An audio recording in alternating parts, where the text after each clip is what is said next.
Monica! I don't want to see you back here until you're ready to wake up and start doing things properly! Right now, you're a disgrace to my kitchen and to the Hotel de Boer name! It was an accident. I'm sorry, did you hear me asking for excuses? No, I'll do better, I promise.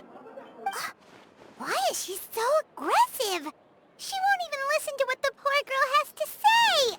Oh, hey! Cut her some slack! You gotta at least hear her out! Wait! Huh? Who do you think you are telling me... wait a sec.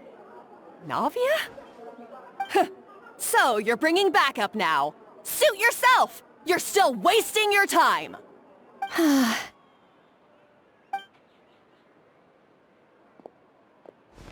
Savannah, is this how you always treat your staff?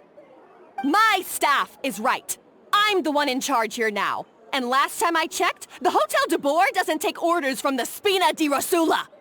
Of course. How you run your kitchen is none of our business. But when a member of your staff is so overworked he becomes gravely ill, that most definitely is our business. We're going to stand up for him, whether you like it or not. Overworked? I've said it before and I'll say it again. If Fermon can't handle the job, then tough luck. There are plenty of other capable people I can hire instead. But Philmont can do the job, he just... Monica, back inside, now! Huh? But you said I shouldn't come back until... Just do as you're told, and not another word out of you! Come on, we have work to do! Wow! What a horrible person! Sorry. Looks like I've dragged you into some drama again. Her name is Savannah. She's the new head chef at Hotel de Boer. Ever since she took the job, she's been enforcing a brutal work regime and putting a huge amount of pressure on her staff. One guy was so overworked, he collapsed from illness. He's been bedridden for days, and he can barely even talk properly. I'm sorry. It's all my fault. I don't deserve to be a chef. At his family's request, the Spina di Rosula is trying to mediate on his behalf. We're not exactly making a ton of progress, as you saw. Savannah is adamant that Vermont's exhaustion and illness have nothing to do with her or how she's been running her kitchen. She's refusing to have any kind of meaningful dialogue with us. Our next thought was to talk to the other chefs at the restaurant and get a better idea of their working conditions. But with Savannah watching them like a hawk, no one has been willing to open up. And that's why I'm here, doing it the old-fashioned way. Camping out, watching, and waiting for an opportunity. Oh, shoot! It all makes sense now. Sorry. Paimon should have thunked before she spoke. Did Paimon ruin everything? Oh, no, not at all, Paimon. Honestly, the way she was laying into Monica, someone had to step in. I'm sure I would have piped up if you hadn't. And besides, I don't really think I'm built for espionage.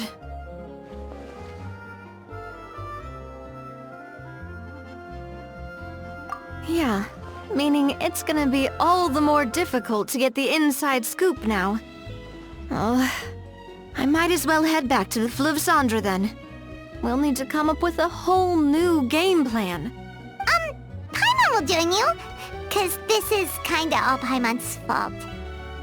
Oh, guys, it's fine. You don't need to worry about it. That said, if you were planning to visit the Fleuve Cendre anyway, let me take you out for a meal. I'll make sure it's a proper feast. A really famous chef just joined the Spina di Rosula's tavern. Her name is... Sorry to interrupt. I just wanted to apologize for the scene you witnessed just now. We shouldn't subject our customers to that. This is a small token from us. It's some candy from Monica. She asked me to make sure it was delivered into your hands. Monica's the one apologizing? Huh. Clearly Savannah is the one who owes an apology. Our head chef has been a little highly strung lately. Sorry for everything. Alright. Since there's candy, Paimon will drop it. Not the candy. Thank you for understanding. We'll make sure to pass your feedback on to Miss Savannah. A little highly strung, huh?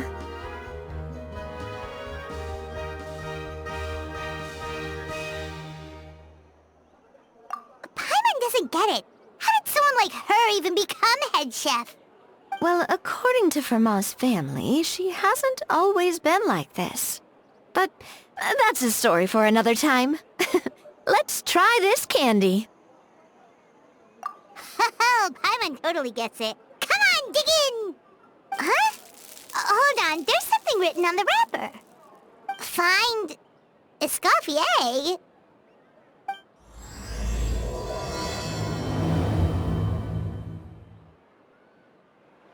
Escoffier? Could this mean... Huh? You know that name, Nadia? Yeah. Let's stick to the plan and go back to the Fleuve Cendre for now. That's where we'll find Escoffier anyway. Full throttle!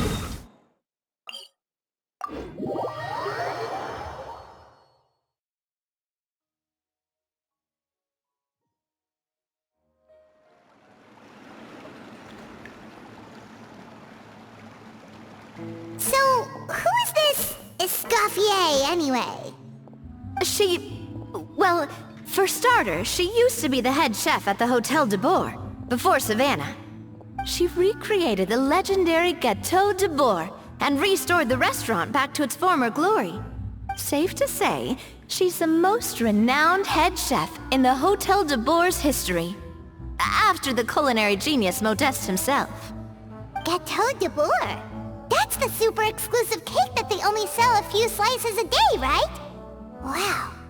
Why the heck would she let Savannah take her place? Well, apparently, the Hotel de Bourg was reported for a safety incident. Someone claims that the kitchen was adding an illegal substance to their menu. But none of the chefs had any idea how it could have gotten into the food. In the end, Escoffier decided that as head chef, she should take responsibility. And she was sent to the Fortress of Meripede. The Fortress of Meripede?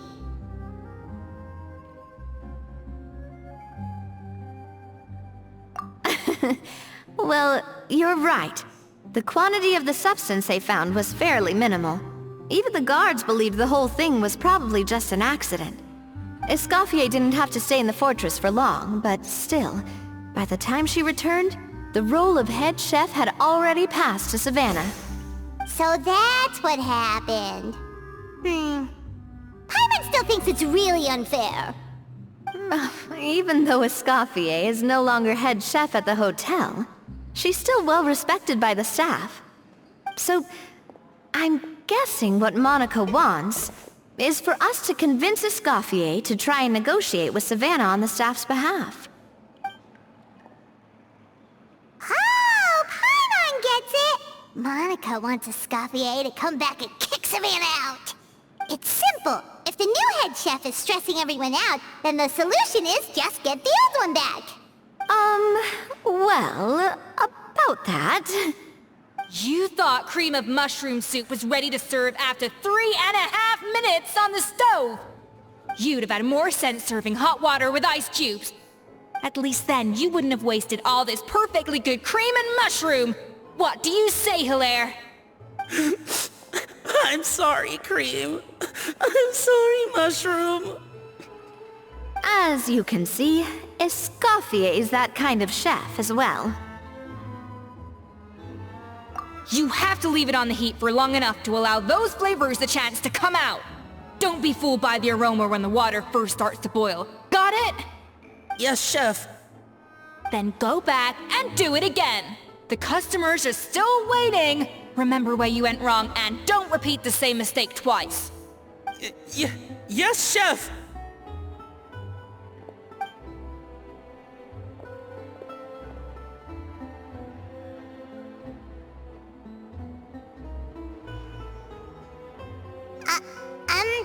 Excuse us, Waiting to be served? Sorry, we're pretty busy. I'm afraid you have to join the line. Oh, no, we're not here to eat. So you're not paying customers? Then I'm afraid the wait will be even longer. It's hard to talk to Escoffier when she's in the zone. Let's take a seat. We can catch up while we wait.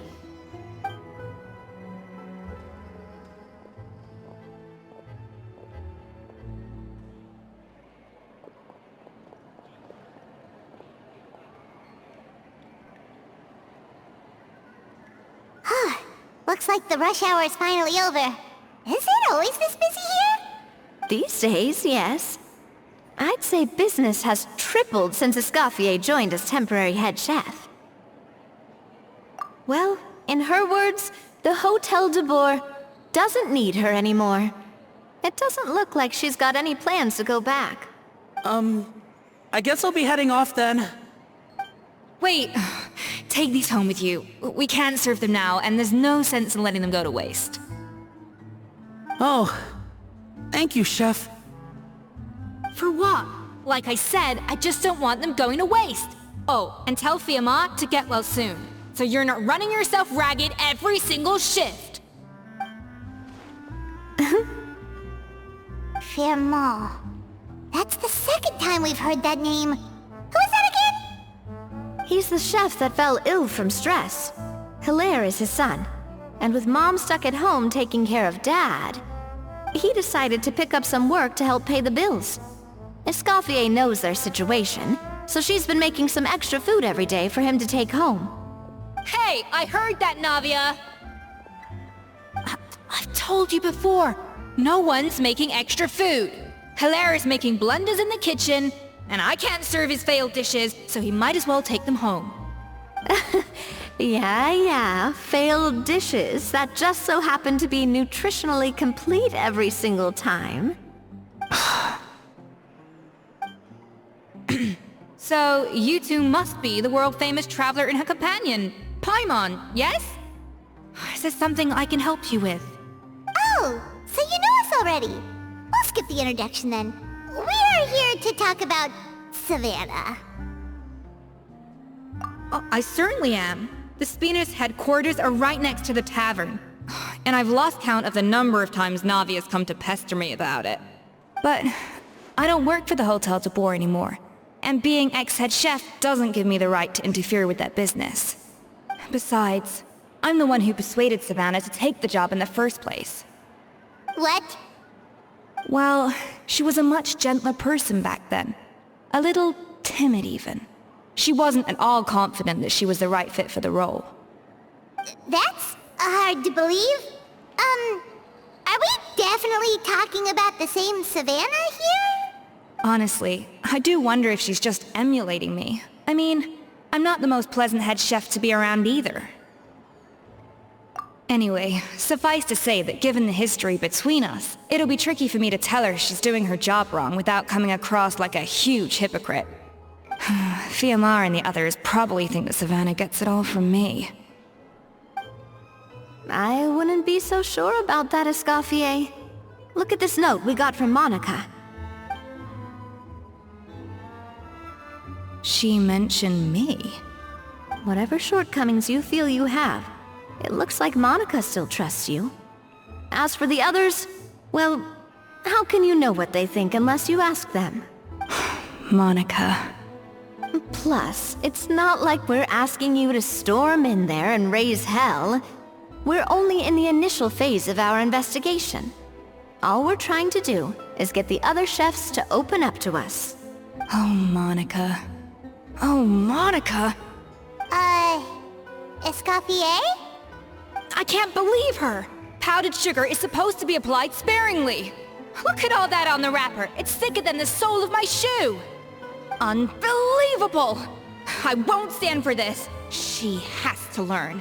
Come on, we're going. Wait, so now she's, Let's go catch up to her. We don't want to keep her waiting.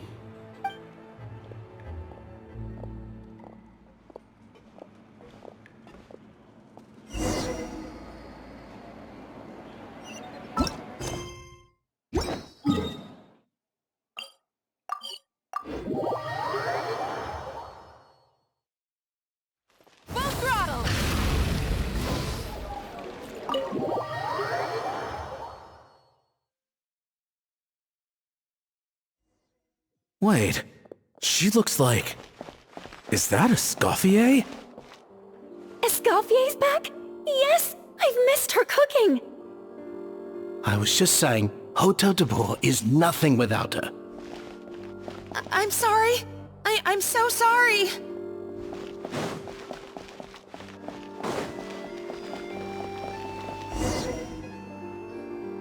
I'm sorry, I'm so sorry. I messed up your order.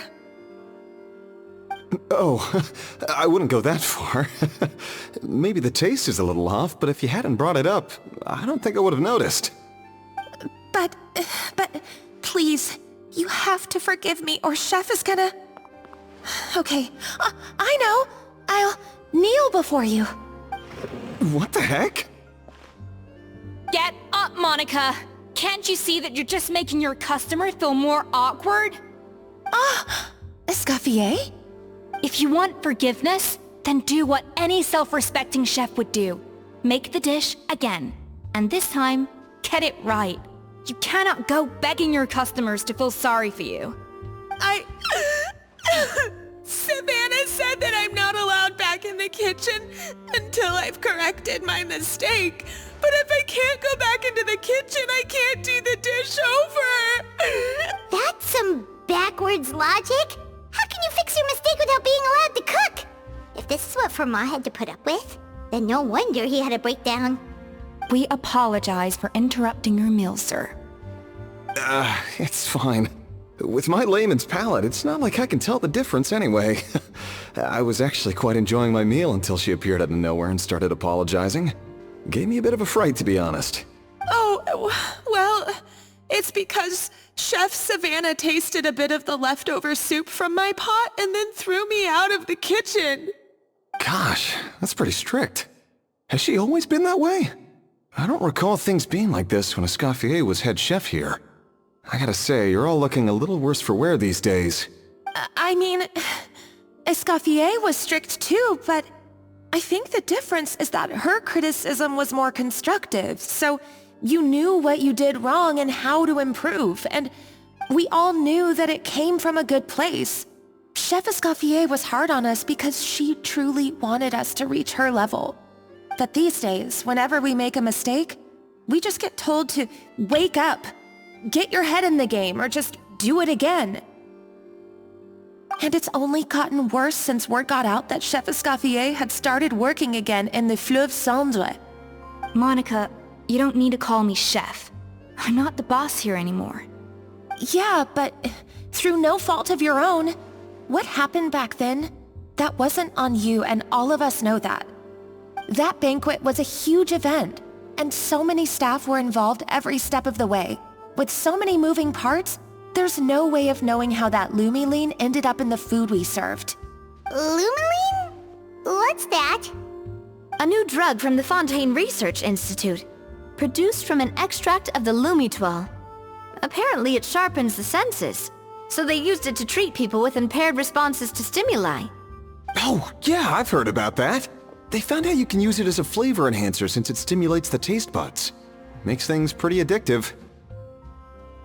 They also found that overuse can have mood-altering effects, and even lead to nerve damage. So it quickly ended up on the guard's list of controlled substances. Unfortunately, however, some food products containing the additive had already made it to the market by the time the guards banned it from the restaurant industry. Everyone knows that in all likelihood, someone probably just purchased a batch of contaminated ingredients by mistake. But you took all the blame. We all know why. You just didn't want to see this turn into a place where tensions are constantly running high. Because everyone's suspicious of each other all the time. And now look at you. A fry chef in the Fleuve Cendre. What are you trying to say? Sure, the Spina's Tavern is no Hotel de Boer, but come on. It's not that bad, is it? Oh, the Fleuve Cendre, you say? Great. That's where I'm dining from now on. Monica, I'm very happy with my current job. And there's no changing the past. We just have to let bygones be bygones. Besides, at the end of the day, I was the head chef, regardless of whose mistake it was. Ultimately, the responsibility lay with me. If only Savannah was half the boss you were. I'm sorry? Do you have a problem with my conduct as head chef? No. No, Chef. So, you do remember who's boss? Escoffier? I thought you'd left this place for good. What are you doing back here? What happened to you, Savannah? Why are you acting like this? When I turned this place over to you, You made me the head chef and gave up your right to tell me how to do my job. You're not the boss here anymore, so stop acting like you own the place. Whoa. Sounds like someone has a chip on her shoulder. Oh, Savannah! My God, have you grown a temper since I last saw you? Have you put even half the amount of energy into improving your cooking skills, or are you still using the Pluie Lotus as an off-brand marcotte, thinking no one can tell the difference? That's none of your business! What happened to not storming in and raising hell? Ho ho! I was not expecting to see something this spicy as soon as Escoffier returned. Huh? Fan-Asian? Aye, miladies. Might I make a humble suggestion? Given that we have ourselves a tête-à-tête between chefs at the Hôtel de Bord, I dare say it would be de rigueur to settle this the traditional way. The traditional way? That can only mean one thing. That's right! I'm talking, of course, about the tradition established by Modeste himself. The cooking contest! According to legend, the founders of Hôtel de Bord, Modeste and Savelli, used this method to resolve all of their disputes. Everything from petty arguments over next week's menu to disagreements over the strategic direction of the restaurant. The cooking contest would decide who had the final say. Huh. Sounds like they had a lot of free time on their hands. Ah, well, it might sound that way to us. But in fact, the cooking contest played an enormous role in motivating chefs to hone their skills, reaching new heights of excellence in the culinary arts. And indeed, the reintroduction of this institution in recent years has surely been instrumental in transforming the Hôtel de Bord into the top-ranking restaurant in Fontaine.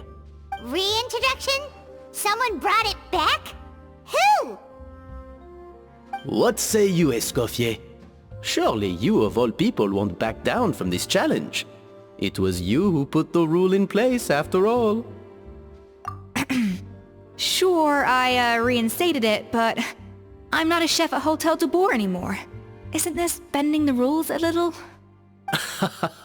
I see no issue as long as both sides agree to the terms. We could simply treat it as an exhibition of sorts. Savannah, any objections? Exhibition. Huh. No. If we're going to battle it out, let's put it all on the line. If I lose, it's up to you what happens to me. I don't want anything to happen to you. But if you lose, you hand over the Codex de Bord to me. What? The Codex de Bord? Only the legendary handbook written by the original head chef Modeste. It contains all his secret recipes, including Gâteau de Bord. It's the greatest treasure in Fontaine's culinary world, and only the present and former head chefs of the Hôtel de Bord have the right to read it. Present and former? Wait, but that already includes Savannah, though. What do you want that old thing for? You have your own copy, don't you? Don't take me for a fool. You know perfectly well what I mean. I want your copy, the original version, the one you took with you when you left us. I'm sorry, I must be missing something. You know, there's no difference between the original and the copy, right? They contain the exact same recipes. Stop trying to change the topic. What's wrong, Escoffier? Scared you're gonna lose to me? Or are you scared of me getting my hands on the original codex? Savannah, you may remember that we gave her the original as a parting gift, to thank Escoffier for her years of service. Asking for it back feels a little, Oh, I'm sure it won't be an issue, as long as both sides agree to the terms. Those were your words, weren't they? And as for the contest itself, let's make it a bake-off. Gâteau de boar, per the recipe in the codex. Well, Escoffier, you against me. Are you in or out? You sound surprisingly confident. Alright then, let's see how much you've actually grown. I hope you surprise me, Savannah. I'd hate to find out that all you've learned after this long is how to chew people's heads off. Believe me, I'll show you. Escoffier, are you sure this is a good idea? You accepted her terms a little hastily. Oh, it'll be fine. Let's head back to the Fleuve Cendres so I can get prepping.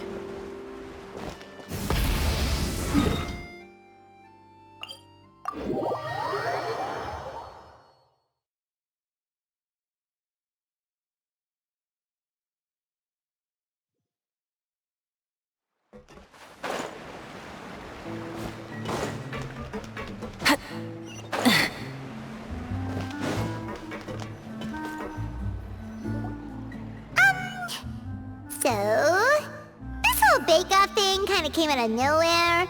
Was it really sensible to just go along with it? Well, I got a sense that she's holding something back. But we chefs always express ourselves in our cooking. So if she won't talk, this might be the best way to find out what's really going on with her. Huh? Holding back? Sure didn't sound that way to Paimon. Escoffier only picked up on it because she's the same way.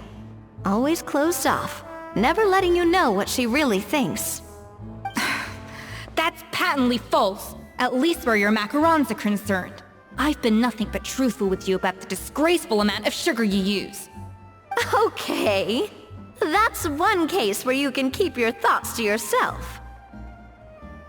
Oh, that? Well, it's not so much a recipe book as a diary of Modeste's adventures. Back in the day, he and his good friend Savelli explored far and wide, partly adventuring, partly looking for new ingredients and developing new recipes. Their creations had an enormous influence on the course of Fontaine cuisine, turning it into a much more vibrant and diverse scene.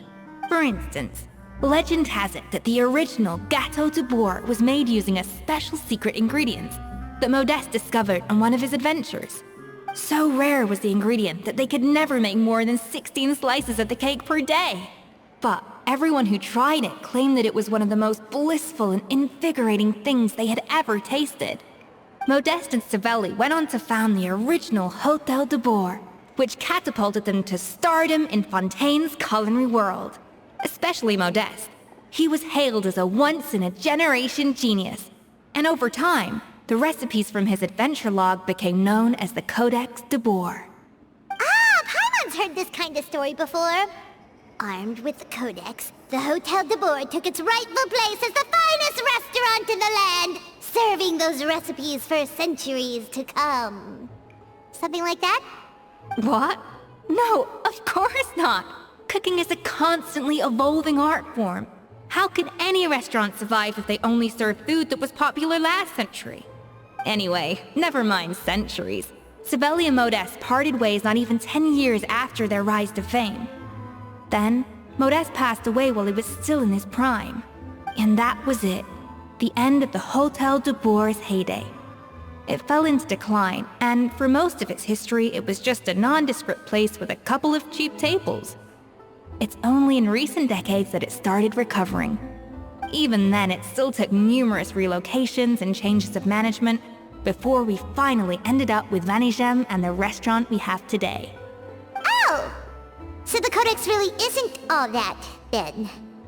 Paimon figured it was like one of those mystical books they have in Liue's martial arts novels, where the main character learns all their secret powers from. Yes, well, that's fiction, and this is reality. You can't meet the tastes of modern diners by following some ancient recipes from a dusty old book. Case in point. Even the Gâteau de Bourg they sell now is actually Escoffier's reimagination. Wait, really? Why though? Didn't that recipe make it into the Codex? It did, but like I said, it's the dusty old book now, and the records aren't as legible as they once were. Not to mention that there's no way of finding the secret ingredient Modest wrote about. So, reimagination is right. I consulted some historical records and took what I could from the codex. But ultimately, the Gâteau de Bourg today is my own recipe. As for why we gave it the same name and kept the tradition of only selling 16 slices a day, well, you've got Venegem's business sense to thank for that. Oh! Huh. Well, that kind of takes all the mystique out of it. Hey now, it might not be the original Gâteau de Bourg, but it's still the most delicious cake in Fontaine today. And who knows, maybe Escoffier's version is more suited to your palate. Just think, if the original truly was the perfect cake you're imagining it to be, there's no way the recipe would have been lost to history, right? Not to mention that the Hôtel de Bourg never would have fallen into a slump. Anyway, before I left my role as head chef, I made a copy of all the recipes from the codex, including my own improved versions, and turned them over to Savannah. So why is she so interested in the original copy? Could it be a symbolic thing? Like, whoever holds the original Codex de Bourg is the true head chef? Well, it was clearly precious enough to give to Escoffier as a parting gift. Meanwhile, Savannah only got a copy.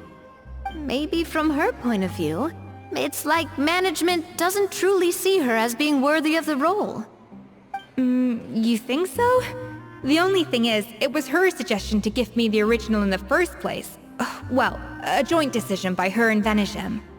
But still. What? Huh.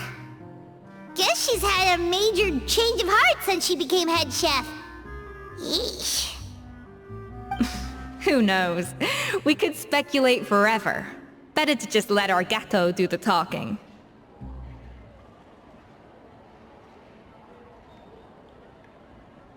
It means vesting her in this bake-off, and then getting her to explain herself, even if I have to beat it out of her with a spatula. However much she's changed since we worked together, I believe that she still has her chef's pride. And if she respects the art, she'll respect the outcome of our contest. Well, I'm confident that you and your spatula can get justice for Froment. All you need to do now is win the contest. But that should be a breeze for you. Let's not get too ahead of ourselves. Gâteau de Bourg is very complicated to make. Usually, it takes 3 chefs working in tandem to cover everything. Now, if I had to push it, I could probably do the work of 3 chefs myself. But I'd prefer to play it safe if I can find a couple of assistants in time. Well, that's easy. The 3 of us are veterans in the kitchen. You just need to pick 2 of us. Well, I have heard the Traveler is an accomplished cook, as well as a warrior. But be warned, I will hold you to exceptionally high standards.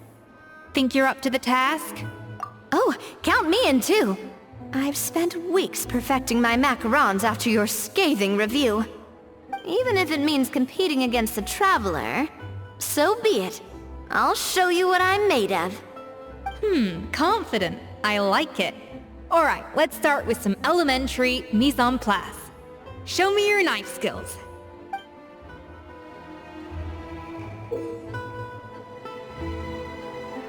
I've always called it chopping stuff up, not mise en place.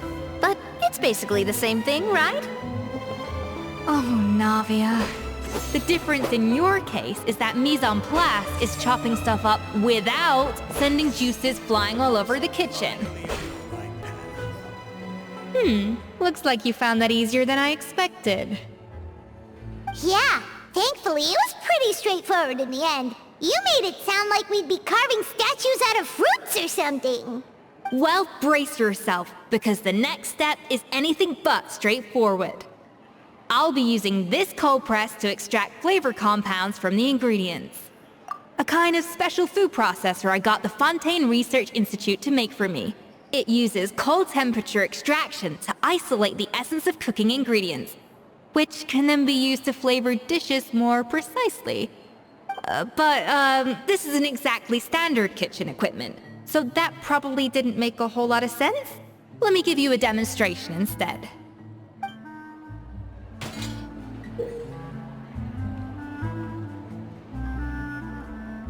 Custom-made equipment from the Fontaine Research Institute, huh? That's some pretty high-tech food prep. Paimon's never used anything this weird before. Cool! Not weird.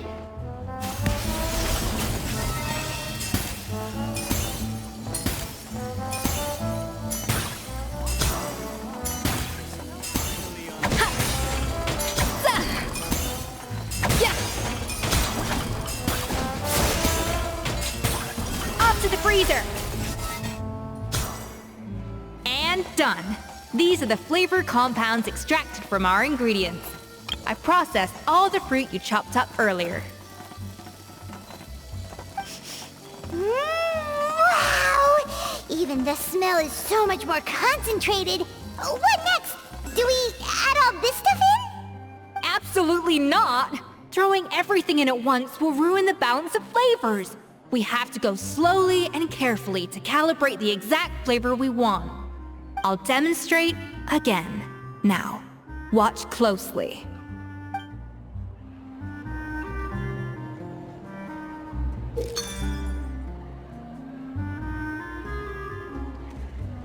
Slowly and carefully. Not a drop too much, and not a drop too little.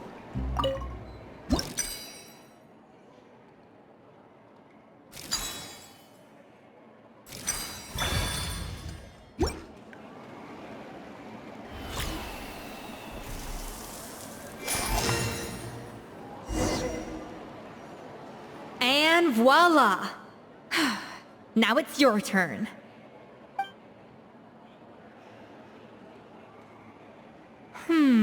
Not terrible. Considering this was everyone's first time blending flavor extracts, it could have been worse. But the Traveler's work was surprisingly good. Are you sure you've never done this before? You got almost perfect results on your first try. That goes without saying. Still, credit where credit's due. You did well. Alright, now for the part I've been looking forward to. I want each of you to cook something from the Hotel du Bois' current menu. I'll judge your submissions and give you a final score. That's right. The true test of your cooking skills is the finished product. It'll be good practice for the contest itself. Now get to it. Chop chop!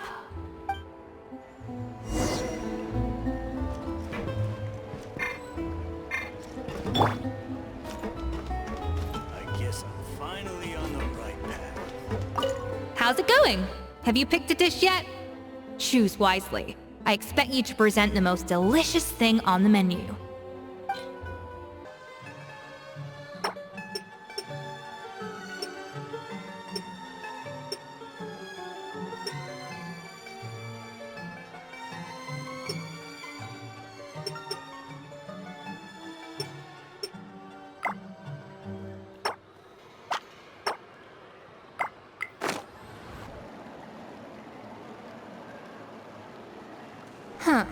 I know this doesn't represent what you're capable of. Try again, and this time, I want to see you make a proper attempt.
Rev the engines!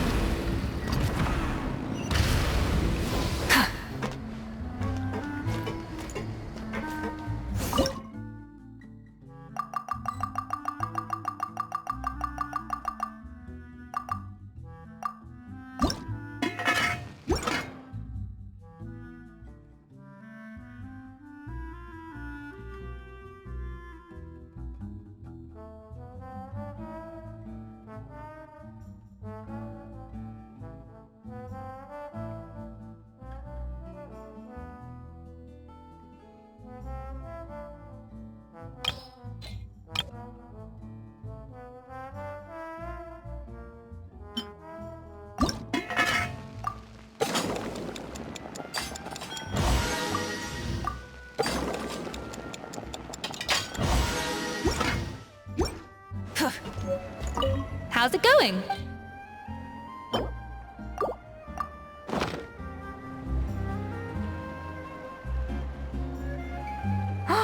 Look at that! With the grace of a snow-winged goose, as I like to say. Now, let the grating commence.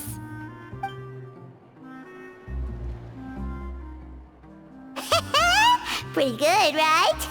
Not to brag or anything, but Paimon's a bit of a connoisseur when it comes to la food. 6 points. What? Oh, well, fair enough. Paimon doesn't cook all that often, so as long as it's a pass. That's 6 out of 100. What?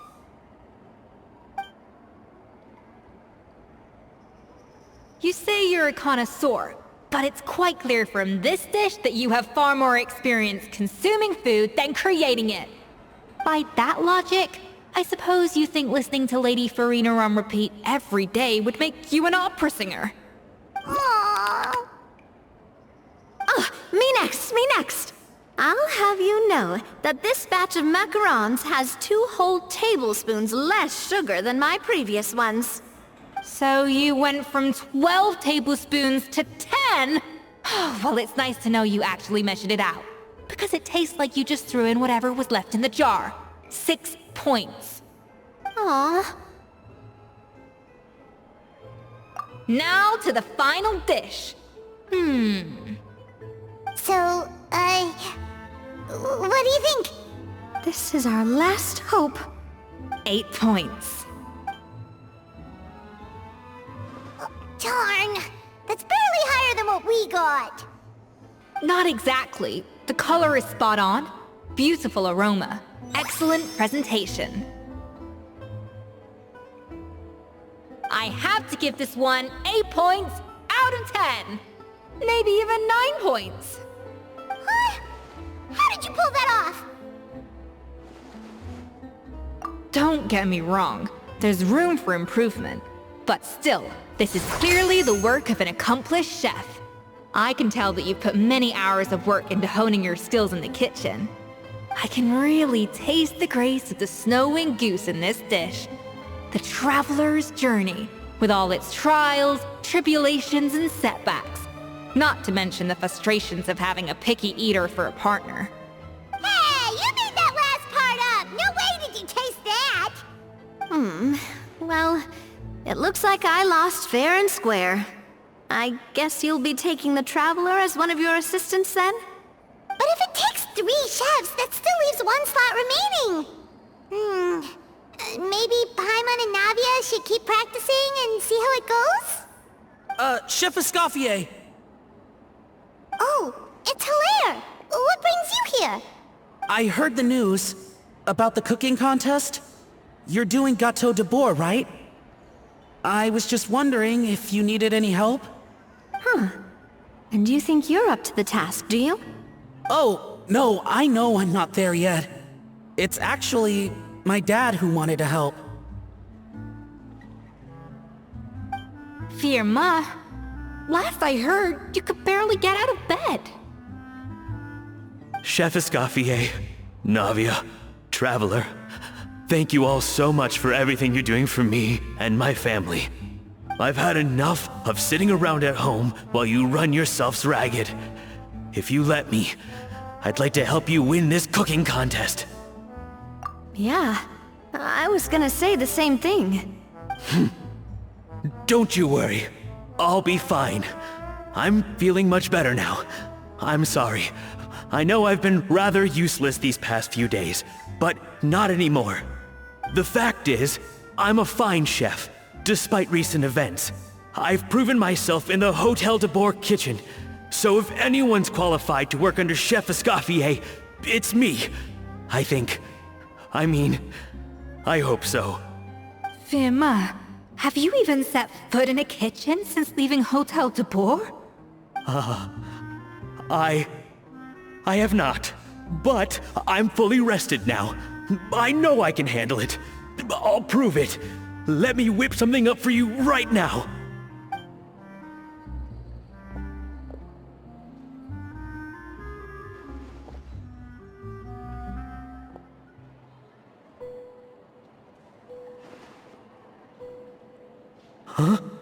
That's strange. Why are my hands shaking? What do you call this, Verma? I can't seem to grip my knife. Do it again! Again! Again! I... Hopeless. Get out of my kitchen yesterday.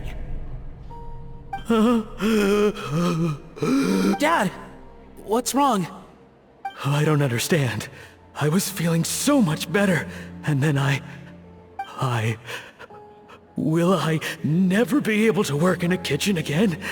Dad, talk to me. What happened?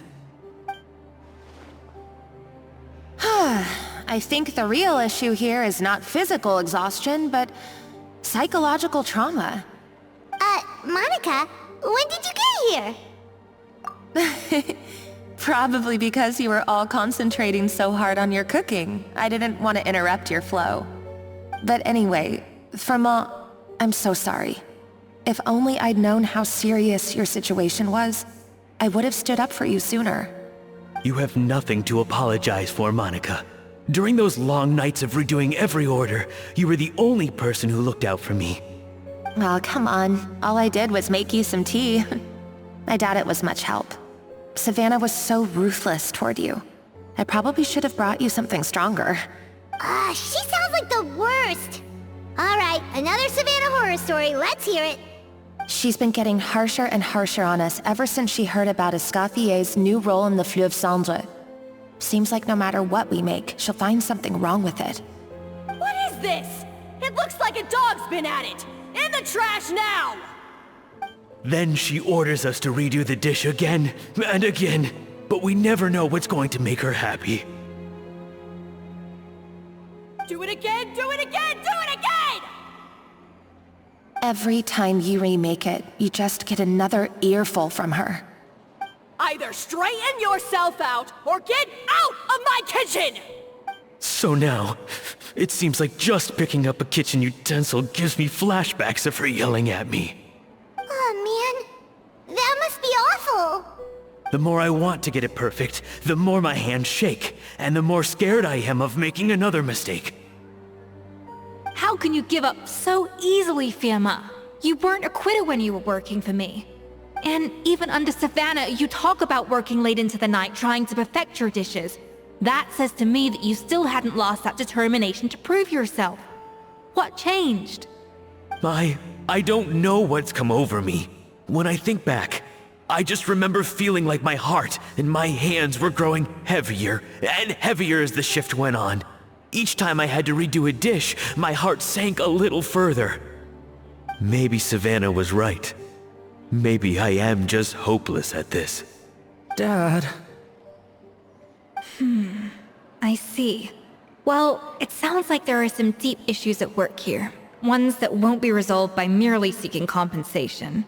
I will win this contest, and after that, I encourage you to approach Savannah and talk this out. But what if you can't find another assistant in time? Clearly, I'm in no state to help out. You think being one person short will ruin my chances? Let's not forget, I taught you and her everything you know. Even if I had to go it alone, I would present the perfect gâteau. Oh, well, Paimon and Nadia will still keep practicing, just in case. And so will I. Yeah! And if worse comes to worse, we can always get the Spina di Rosula to put out an emergency call for chefs. There's gotta be someone out there, right? Actually, I thought maybe I could help. That's sort of why I'm here. What? Why didn't you say so? I was going to, but then... well, this is the first chance I got. You do this for us? Thank you so much, Monica. Alright, fine by me. But aren't you still working for Savannah? Joining the other side seems like a guaranteed way to put your future employment in jeopardy. I know, but it's alright. I've made up my mind. With the way things are, I can't keep working for Savannah much longer anyway. Unless I want to become the next Verma. I'm done with sucking it up. It's time to try and turn things around. If this cooking contest can get Savannah to see the error of her ways, then I'm sure she'll forgive me for this. Well, Hyman didn't think we'd be poaching from Savannah's staff to get our third person, but there you go. Anyway, Monica's a professional chef, so nothing could possibly go wrong now. Great! Then it's settled. And to congratulate you all on making the team, I propose a Spina-sponsored meal to celebrate. Spina-sponsored? Wait, you mean I'm cooking? Well, I promised the Traveler a feast in the Fleuve Cendre. And I know how much you've been looking forward to it. Yeah! Feast, feast, feast! All right, if you insist, then prepare for some of the finest food of your lives.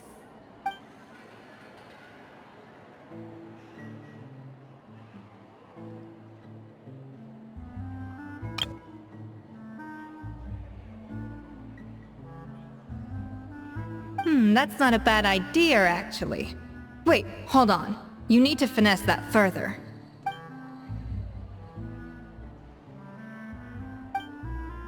That was a dream come true. Paimon never knew Fontanian cuisine. I guess I'm finally on the right path.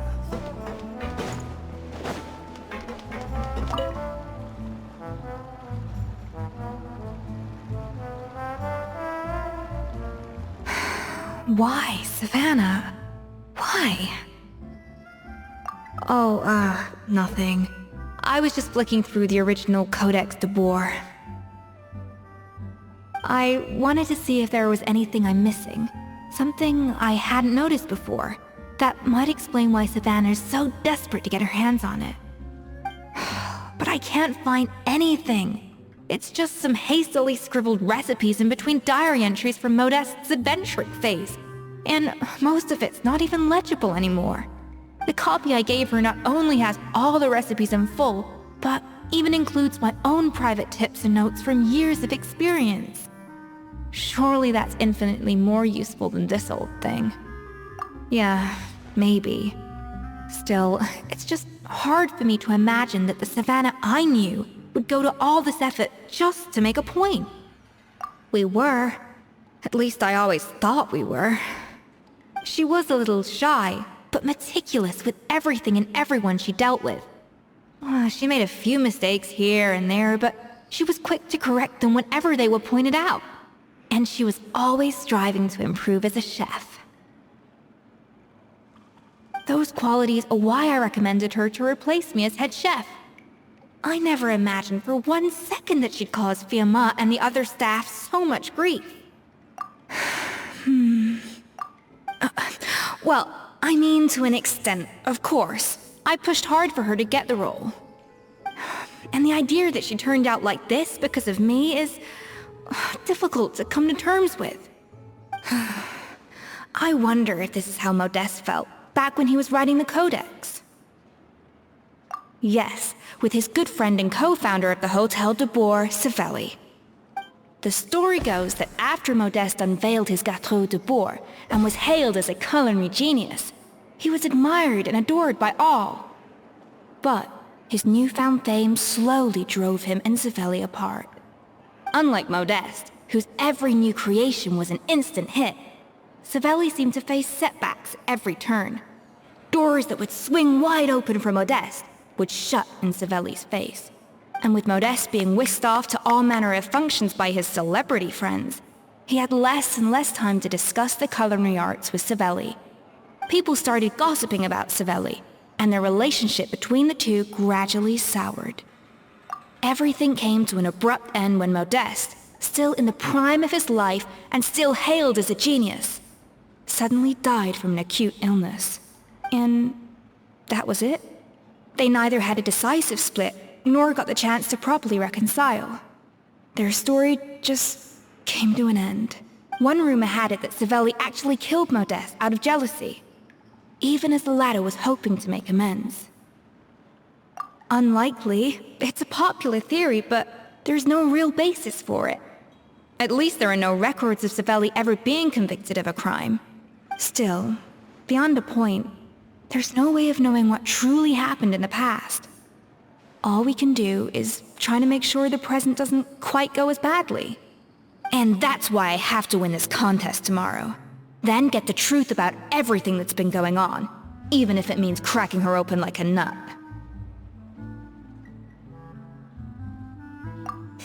You're right about that. Just follow my lead and victory will be ours.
It's Cooking Contest Day! To the Hotel de Boer! Toot sweet!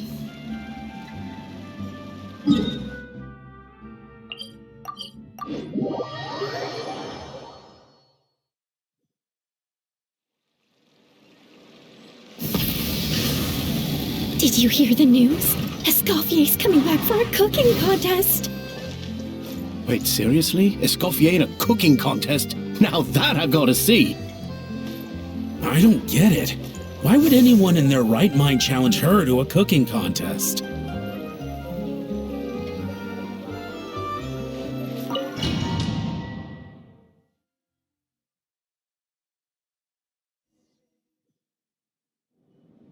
Mesdames et messieurs, welcome one and all to the Hôtel de Bord and to this most exciting of cooking contests. Savannah, I brought the original copy of the codex you asked for. Monica?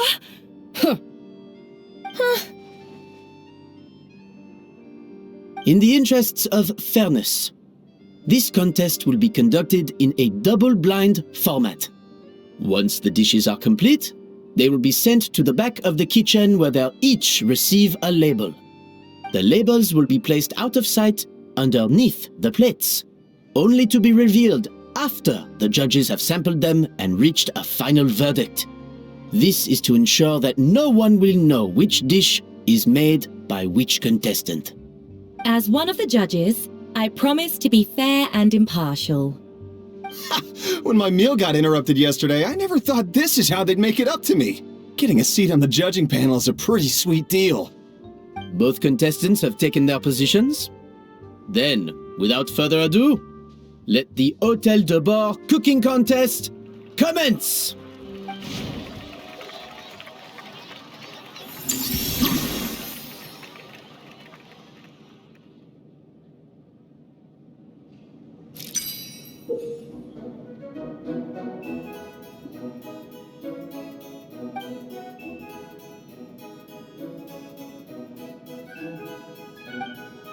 Monica, Traveler, it's go time! Like, even the best chef in the world can't flavor their food without prepping the flavoring, right? Alphonse! Gaspar! Get to work! Do not disappoint me! Looks like our two head chefs are raring to go. Like an oven on full blast, this competition is quickly heating up. That should be enough.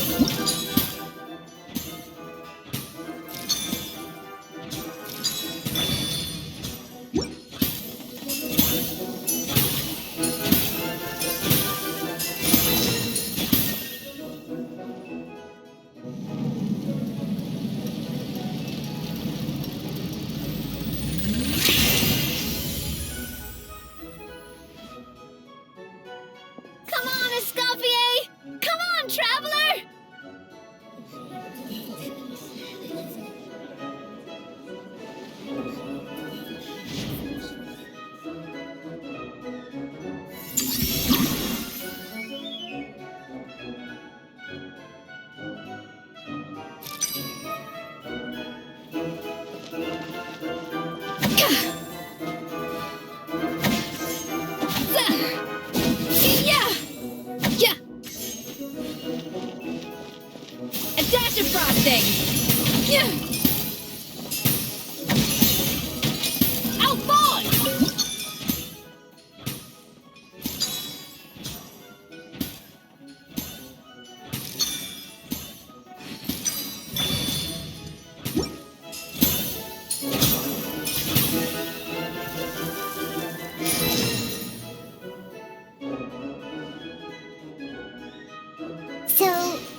Swoosh!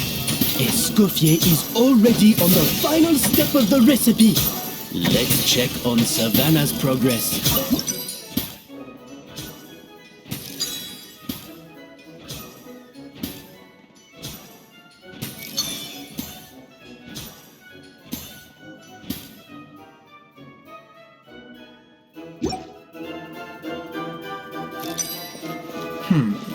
I think this flavor profile is still a little bit off.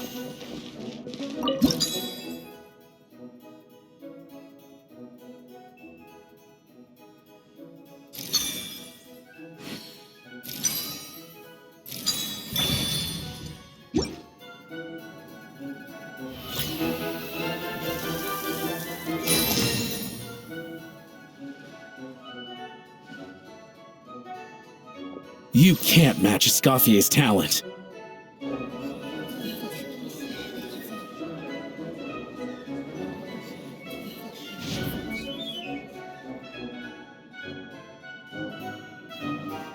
I present to you Gâteau de Bourg.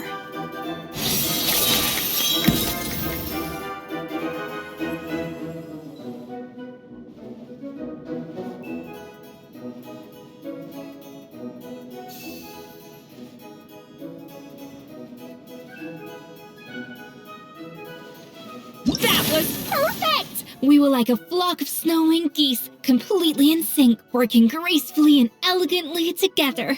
Great work, team!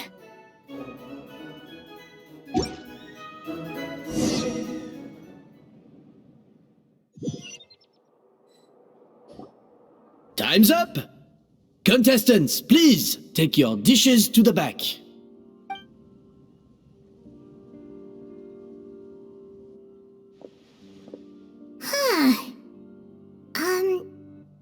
That guy was right.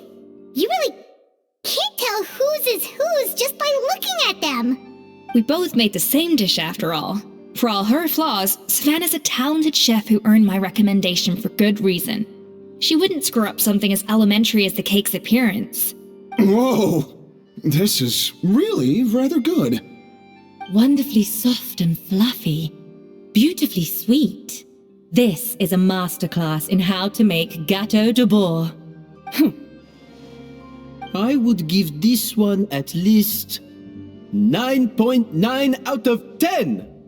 Only because there's something about the flavor of the base. It's just a little different from the recipe I'm used to. Huh? Really? I couldn't tell. All right, on to Gâteau number 2.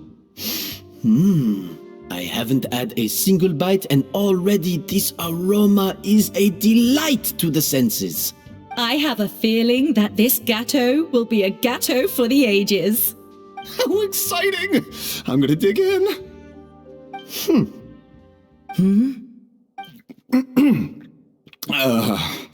I think maybe someone got a little carried away when they were adding the sugar. Not just the sugar, it's the flavors too. This is all over the place. Who made this? It appears the decision is unanimous. This gâteau is far below the standard we would expect. Whew! And Paimon thought this might actually be close. Turns out she can't bake to save her life. Something's not right here. Savannah may not be perfect, but no way is she this sloppy. I can now declare that the creator of the first gâteau has won this cooking contest. Now, all that remains is to turn the plate over and reveal the chef's name underneath. What? It's Savannah? No! That's impossible! Hey, Savannah! You cheated, didn't you? You cheater! What did you do? Oh, you swapped the plates, didn't you? Well, someone's a sore loser.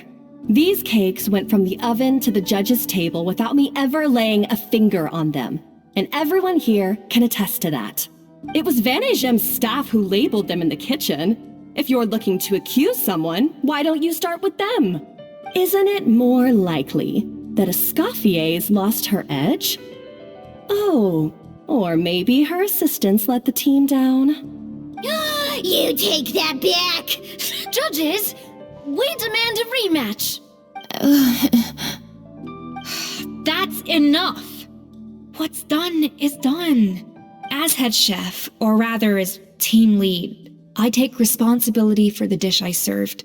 Whatever went wrong and however it happened, I should have spotted it. Savannah, I didn't think you'd stoop this low just to beat me in a bake-off. What happened to your chef's pride? I don't know what you're talking about. If you want the Codex de Boer that much, you can have it. Escoffier, no! But you must promise me that you'll apologize to Firma and compensate him for everything you put him through. It's a little late to be negotiating terms. The contest is over and I won. That means you owe me the Codex, and I owe you nothing. Look, Savannah, you may have fooled everyone else, but can you really fool yourself? What I'm offering is to accept defeat without looking to expose what you've done. But only on the condition that you promise to stop putting so much pressure on your staff. Fine. I'll treat this as your final handover of duties from one head chef to the next. So, will that be all, ex-head chef? Or is there any other unfinished business you'd like to leave in my hands? I didn't mean that to be a scolding from your former boss, just a word of advice from a fellow chef and a friend. But I don't know if you're even open to input from other people anymore. I know what I'm doing. I don't need your advice. All right, fine. I'm glad to hear it.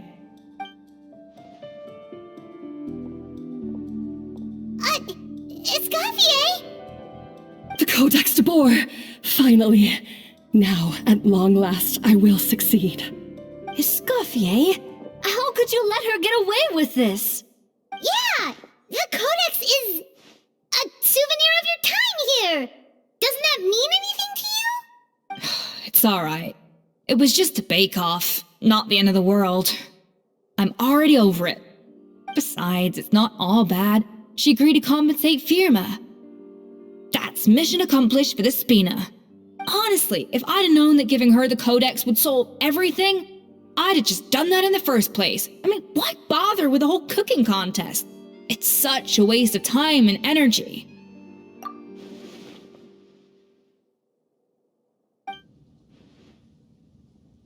No. No! This doesn't make any sense! Huh? That's it?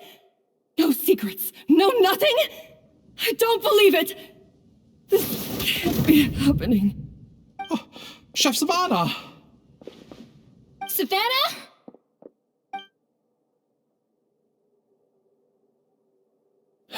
It's nothing life-threatening.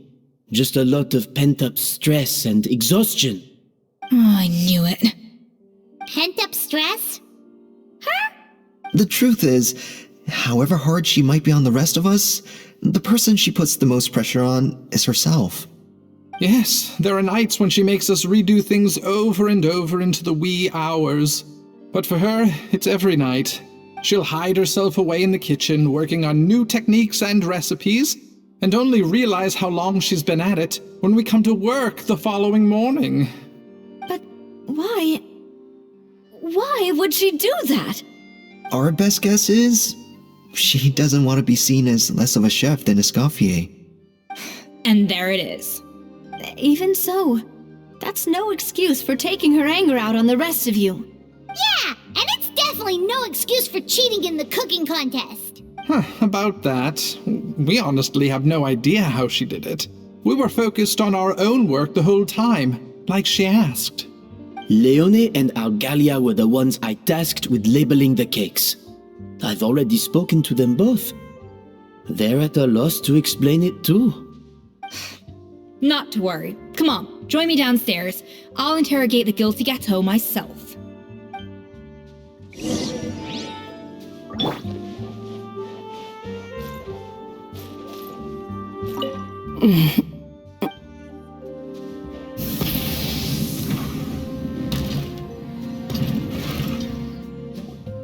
Well,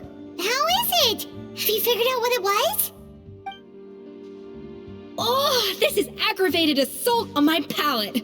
I'd rather eat wet cement than this. Is it really that bad? I made sure the taste tested before it was served. Oh, relax. This isn't your cake. Savannah never switched the plates. The offending flavors are coming from in between the icing and the cake base, which means someone tampered with it while it was being made. Or in other words, we have a traitor in our midst. I'm sorry. I was forced into it. It was Chef Savannah. She said if I didn't cooperate, she would... Calm down, Monica. I've already accepted defeat. And if I wanted retribution, I would have brought this up when the results were announced. Whatever's going on with you, just spill the beans. There's no need to hide it. I was the one who caused the food safety incident that one time. Food safety? Wait, you mean the Lumaline incident? So you procured the contaminated ingredients? I think so. Savannah and I were on procurement that day. I didn't check everything as well as I should have, and so I let contaminated ingredients make it into the kitchen. But I swear I didn't do it on purpose. I had no idea there was an issue with them, and I didn't know it would end up with Escoffier going to jail. But the last thing I expected was for Savannah to use it as leverage to blackmail me with... This is crazy! So Savannah pressured you into sabotaging Escoffier's cake by threatening to expose your secret if you didn't? I know, it's terrible. I'm so sorry. I was so scared. The thought of Chef Escoffier finding out that I put her in jail, it made me freeze up with fear. I thought Escoffier would hate my guts if she ever found out, and yet somehow that's ended up in me doing something even worse. Seriously? All this fuss over a little slip-up? Huh? Firstly, it's not like I got a life sentence. I did my stint at the fortress, and now I'm out. And secondly, I had my own reasons for leaving the Hotel de Boer. This wasn't the only factor. So you don't need to feel ashamed or frightened or anything like that. Any more than you need to add butter when you're pan-searing foie gras. You mean... you forgive me? Oh, well, I'm not saying you don't have to take responsibility for your mistakes. You should tell Vanagem to mark down your performance for the past few months. Then do some digging and find out exactly where those contaminated ingredients came from. Sure, you've made mistakes, but now's the time to fix them. Understood? Understood. Good. Now, back to Savannah. What about the original codex would compel her to resort to blackmail? I have my suspicions. Not that I've got any proof to back them up, though. Ugh. What happened to me? I've overheard some customers murmuring about how the Hotel de Boer hasn't been the same since Escoffier left. They think our menu doesn't taste like it used to, especially our signature items. Now that you mention it, I noticed it during the contest too. I couldn't put my finger on it, but the flavor seems subtly different from how it used to be. But the difference was so small, I'm sure no one would notice it besides our most loyal customers and true dessert connoisseurs. Still, as head chef, it's easy to see why Savannah would get so hung up on it. So many times I've seen her make the cake base over and over again, late into the night, determined to match Escoffier's version. But something's always slightly off every time. Yeah, I've noticed that too. Never really gave it much thought, though. Thinking back on it now, it's clear that Savannah's been in a downward spiral ever since Escoffier left. She wants to prove that she can fill Escoffier's shoes. That's gotta be the reason. But after countless setbacks, she's getting more and more unhinged. And at some point along the way, she switched from doubting herself to doubting Escoffier.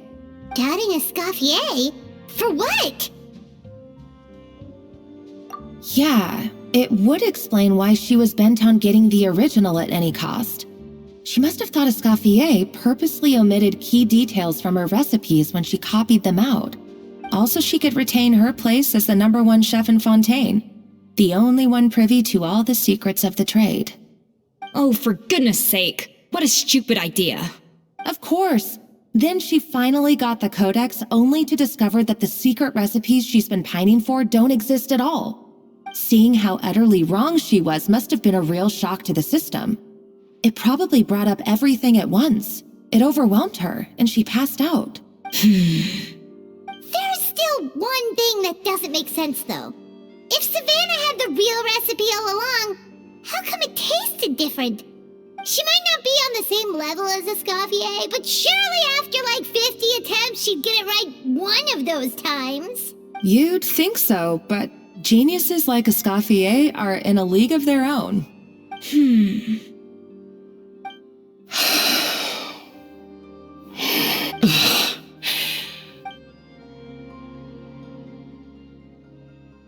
New head chef, you say? What's her name? I don't think I've heard of her before. I wonder, can the Hotel de Boer keep its edge without Escoffier at the helm? This tastes different from last time. Is it undercooked or something?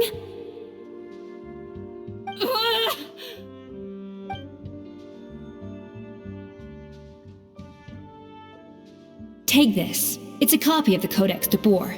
From now on, you will be its keeper. Don't listen to the doubters. If I say you can do it, then you can do it. Even if you don't believe in yourself, at least believe in me. Hey, did you hear me? Once I'm gone, the restaurant is all yours.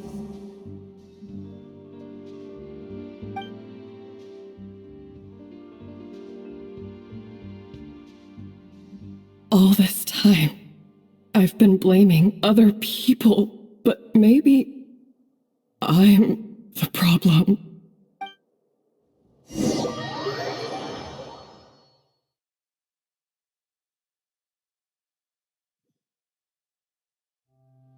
I sincerely apologize for putting everyone out.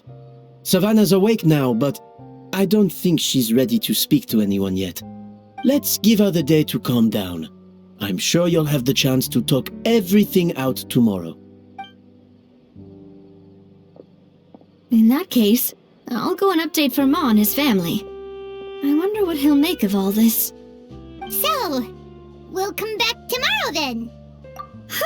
That was a long day.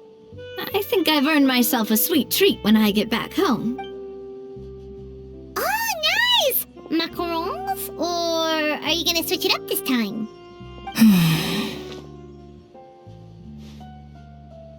Traveler, how much do you know about the snow-winged goose? Every year they migrate long distances in search of a suitable home. There's always one goose at the front whose job is to lead the flock. Fontaine poets often use the image of that goose to explore the ideas about leadership and genius. They usually imagine someone who's a cut above the rest, a model of perfection. But what those poets don't know is that during a migration, the lead goose is always changing. Once the lead goose shows signs of fatigue, it retreats to the back of the flock and allows another goose to take its place. So the truth is that leadership, with all the responsibilities and pressures that come with it, it's something that everyone takes turns at. But we humans completely miss that fact when we project our own ideas about social hierarchies onto them. I guess what I'm saying is, I don't buy into this notion that there's some sort of gulf between normal and genius. Cooking is a science, not magic.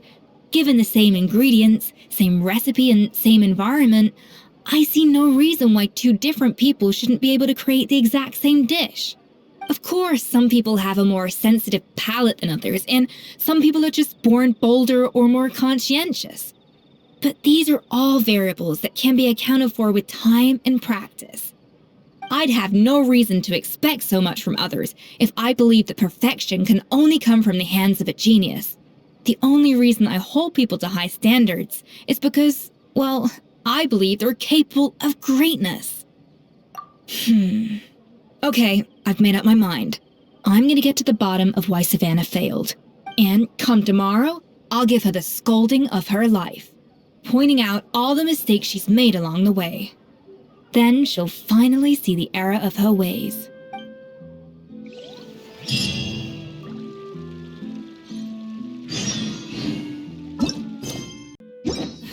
Instead of confining themselves to the heaven.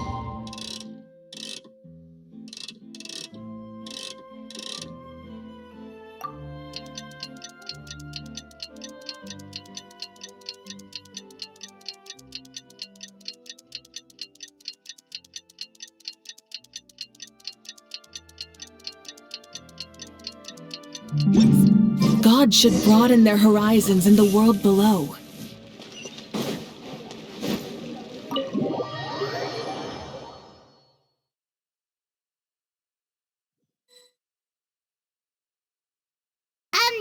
Why are we here so early? Our meeting with Vanny isn't for a while. Check on her? Why? What happened? Oh no. Escoffier, are you alright?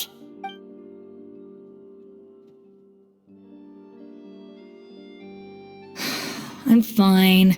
Just need to get some more coffee in me. Huh? What happened to my coffee? Did I really drink it all? Alright. Thanks. I appreciate it. Well, there's cooking facilities here. Or we could just grab a cup of coffee from Cafe Lutece, but either way, hurry!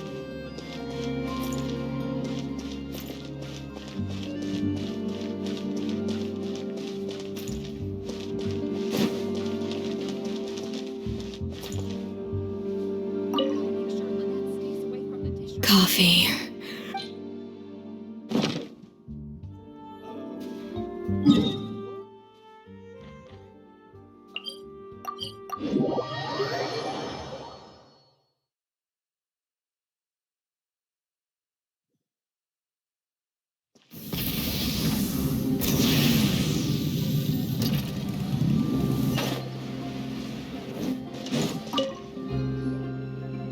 Hello, what can I get for you?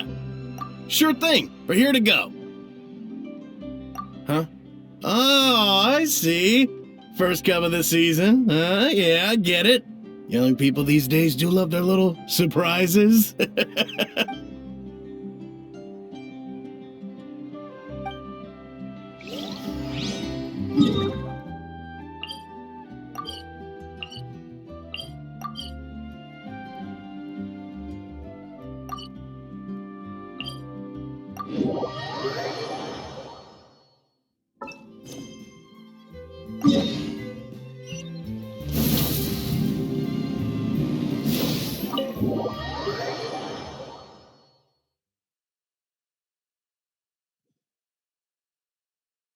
Try and stop me! Coffee.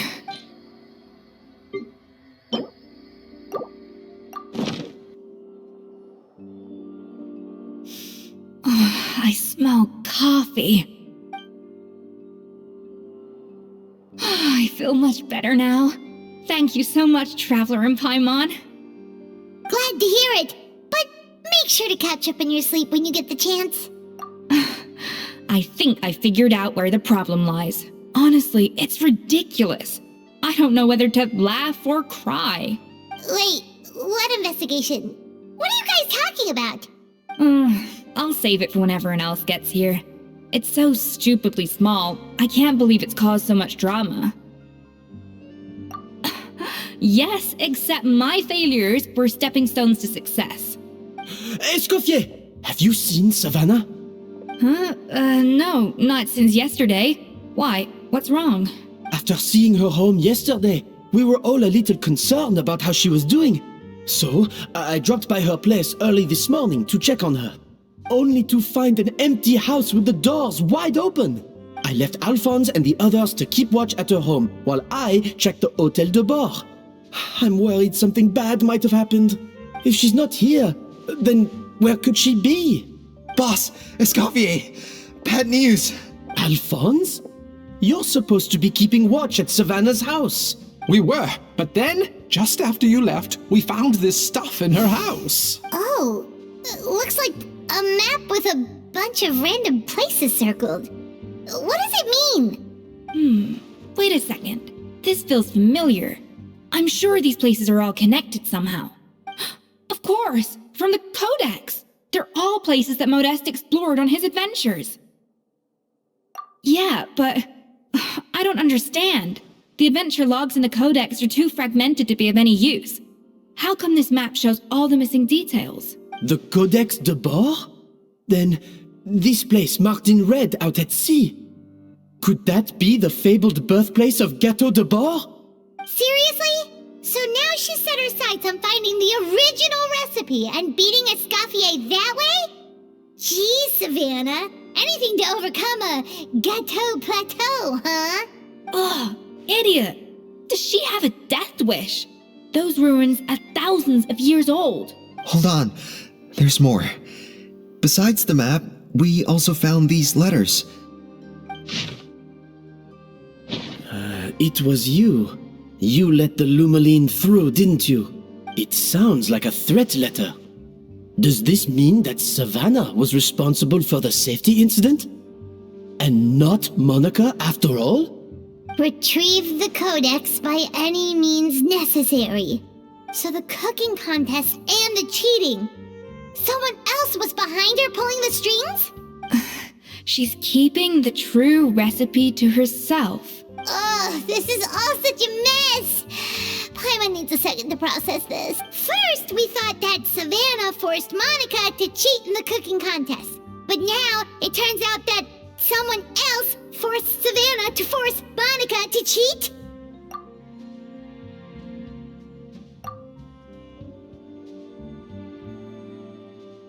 You're finally here. Of course. I should have put two and two together as soon as I read your threat letter. The food safety incident, the demand for a cooking contest, the instruction to blackmail Monica, even the suggestion that Escoffier was keeping secrets from me. It was all part of your grand plan, wasn't it, Monica?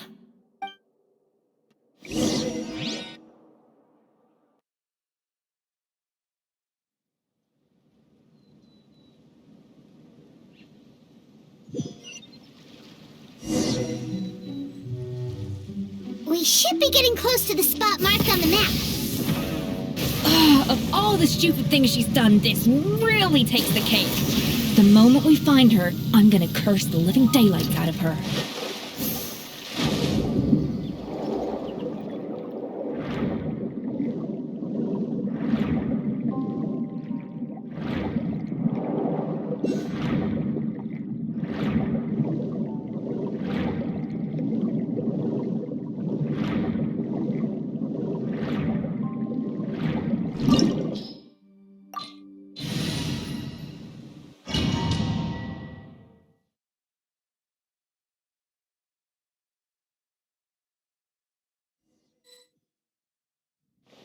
An inspired melange!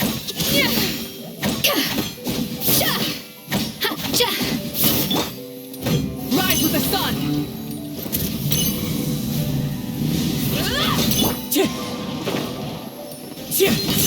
Let's light it up! Roast and rebuild! No recipe, no problem! Light it up! Wind strike!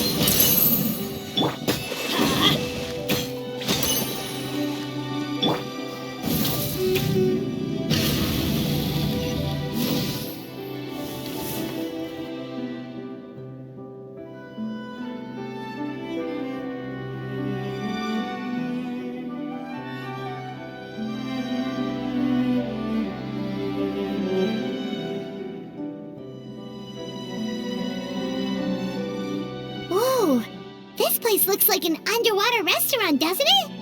Suddenly, the idea of an adventure chef finding secret ingredients makes a whole lot more sense. I think Modeste's Codex mentioned this place.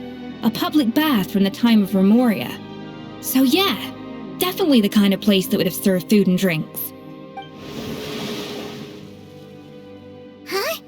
Some blubber beasts have come to join the party?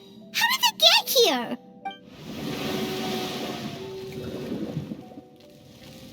Aw, they ran off! That could be easier said than done. Something's blocking the entrance.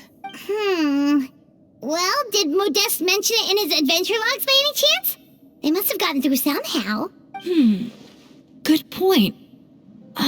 Yes, that's right. It's coming back to me now. We prepared a banquet for our shy little guests, and as the food flowed away on the current, they broke into a joyous chorus, and the path opened to us. We have to feed the blubber beasts? With what? There's nothing here besides rocks, romaritime flowers, and lumitoile. See, this is why you should always bring snacks. You never know when you're gonna need them. Now we have to head all the way back to shore and grab some. There's no time for that. Romaritime flowers and lumitoile will have to do. They may not look appetizing to us, but who knows? They could be blubber beast delicacies. Wait, we're seriously gonna try this?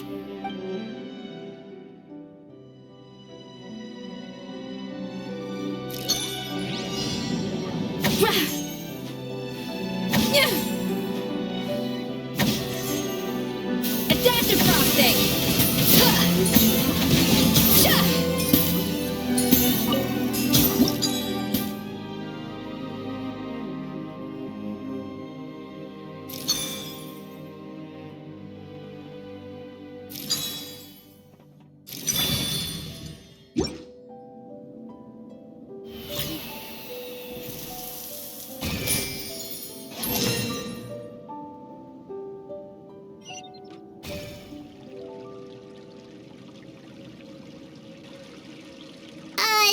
Blubber beasts or not, are we sure this stuff is edible? Trust me, they'll love it. Oh, good question. If we try to put them in the pool, we'll probably just scare them off again, and who knows how long they'll be gone. Yes, we can't afford to wait for them to double back. What was it that Modeste said again? Something about the food flowing away on the current.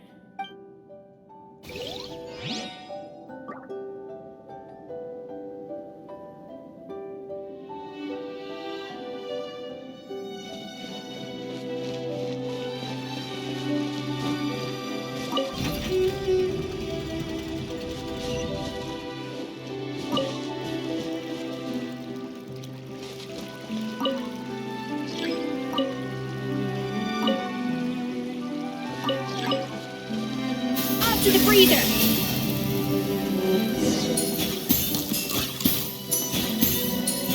Wow, it's really singing! It must taste better than Paimon thought!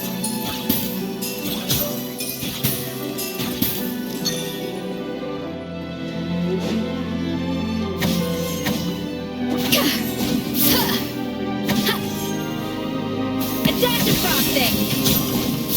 The tracks turned back again. So annoying.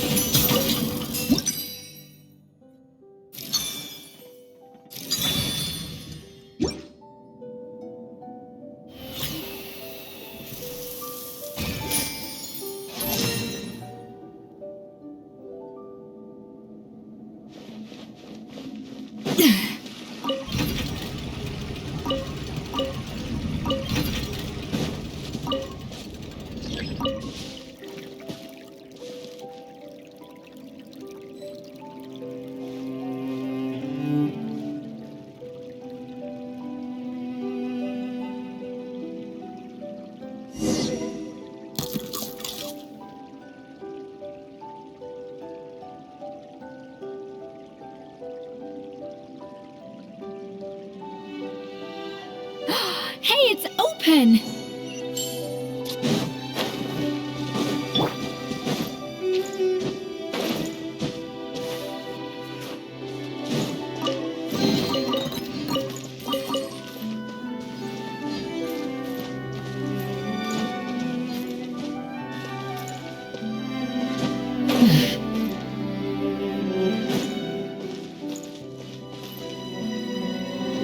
Try and stop me!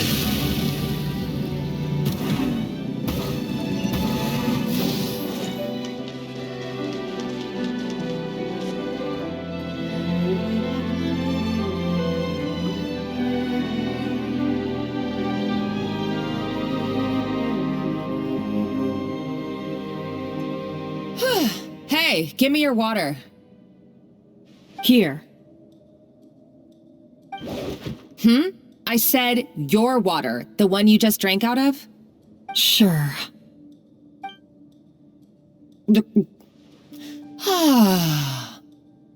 All those years slaving away under Escoffier, and then you. Today, it's finally paying off. Not only have I found the ruin that Savelli kept hidden, but I also get to boss you around like my little lapdog. Hey, go scout ahead for me. If we need to do any more blast tunneling, I want to know where to lay the explosives. Did you not hear me? Get going. Why don't you do it yourself? Oh, when did you learn to fight back? You're always so compliant when I give you instructions by letter. That's because you threatened to expose me for the Lumiline incident. I swear, if I'd known what you were planning, I'd never have... Don't be so self-righteous. Admit it, you've always been jealous of Escoffier. That's why you lapped up everything I told you. You were terrified of her finding out about your part in the Lumiline incident, and you resented the way her reputation hung over you. So you jumped at the chance to convince yourself that she was the villain, that she deliberately hid her secret recipes from you just to hold you back. It was the only excuse you needed to justify getting back at her. First, idolization, then jealousy, suspicion, and self-deception. That's what this comes down to. It was the same story with Savelli and my ancestor. He offered Modeste his friendship only to murder him out of vanity. He promised to explore the world with him, only to later destroy all records of their adventures. It's a miracle I even found this place. You have no idea the countless hours I spent piecing it all together. So you see, you're no better than Savelli. If you can't beat him, betray him, right? I am no Savelli, nor will I ever be. Oh, put a lid on it. You really think you can absolve yourself of your vindictive and jealous behavior now? Just because you finally realize that Escoffier never kept any secrets from you? You didn't show any remorse when she left, or in the cooking contest. Why start now? You have no right to redemption. You're right. I don't deserve her forgiveness. But I am done being bullied into submission by you! Ooh, feisty. But you should watch your tone. Talking to me like that could get you in big trouble. I somehow doubt that. Since I poisoned both our water bottles. What?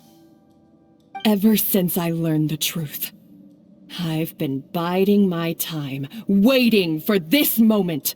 You've played me like a fiddle for so long, and now this is payback! But you drank it too. It's what we both deserve. This is the price we must pay for betraying Escoffier. You'll die here with me, Monica! You.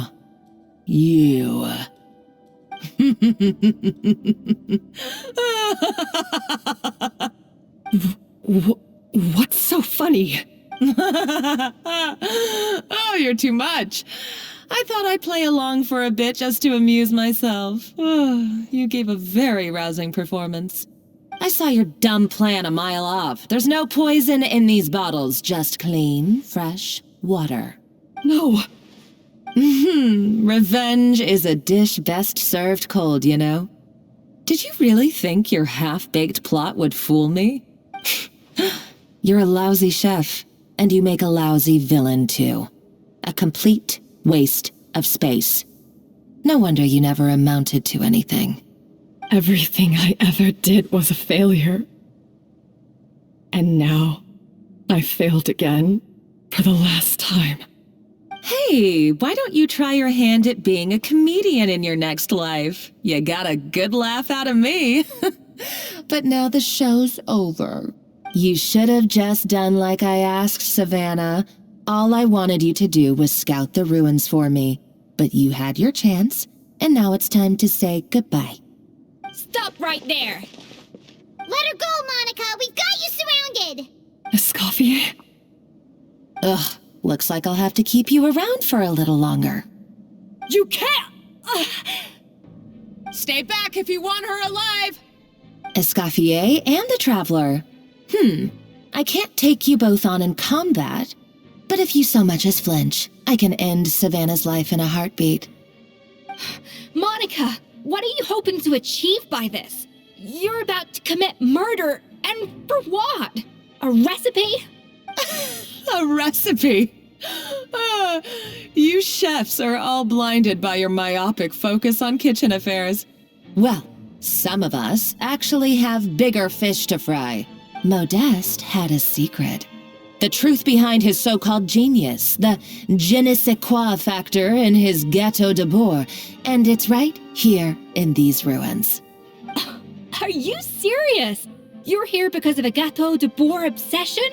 You've gone completely mad. I couldn't care less about the cake itself.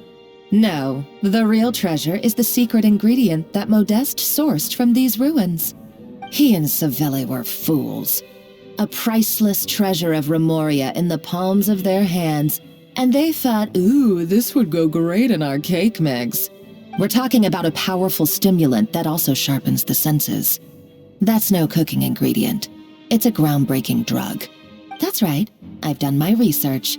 It was a drug that Remoria developed for their war machine. I could make a killing by selling it to the treasure hoarders or the Fatui. Will you listen to yourself? You're completely delusional. My eyes are wide open. Just wait till I get my hands on this treasure. You'll see what a fool you've been.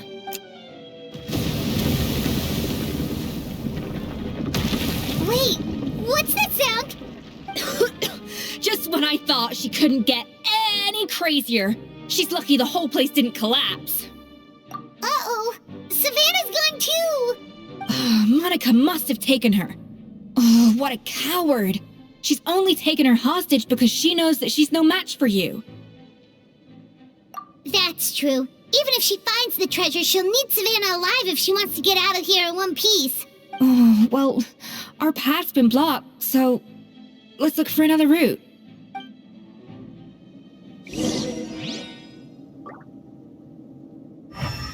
Full throttle!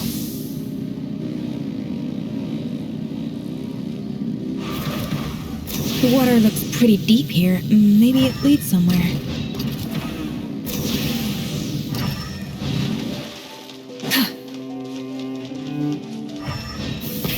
Rev the engines!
They were probably awakened by the explosion just now. Alright, Nice Scope 101. Time for some rough chopping.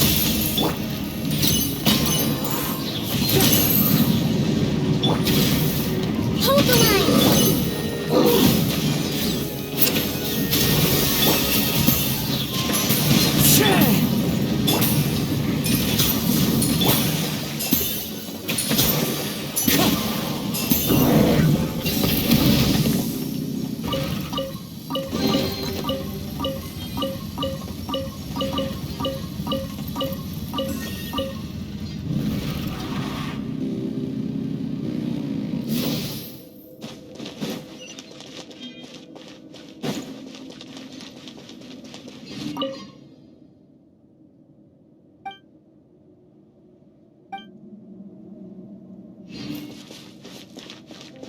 throttle!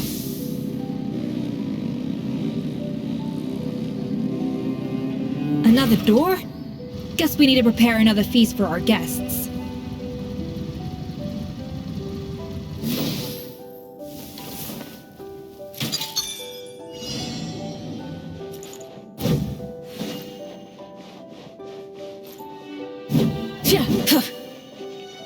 Burn it down!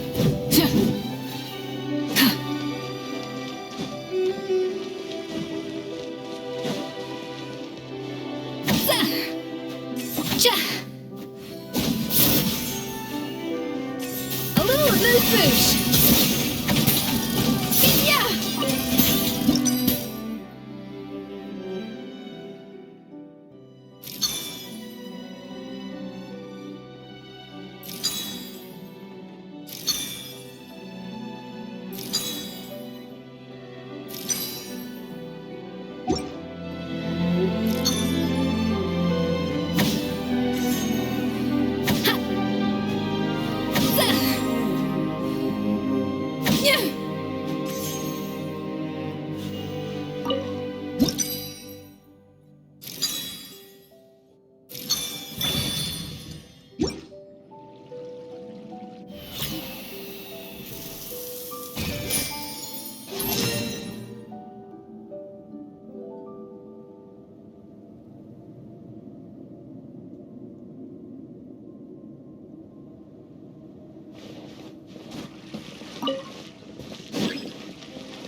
It seems to really like the texture of raw maritime flowers.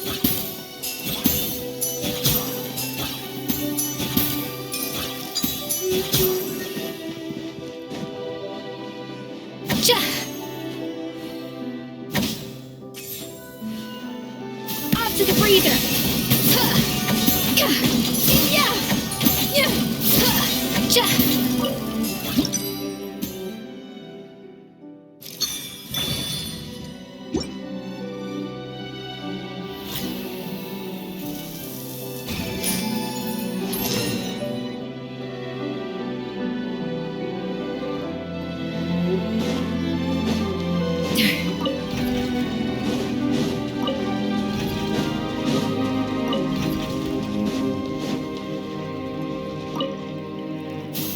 Frosting. Let's light it up. Allow me.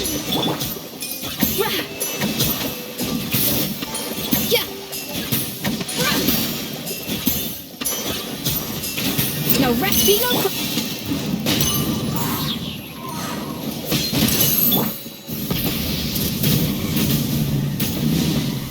Incinerate.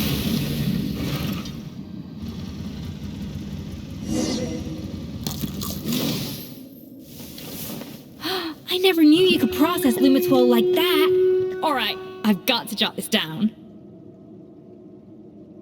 Lumitwols and maritime flowers.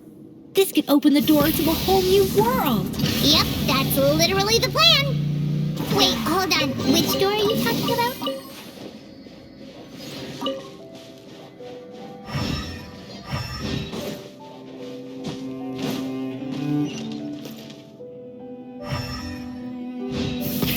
Rev the engines!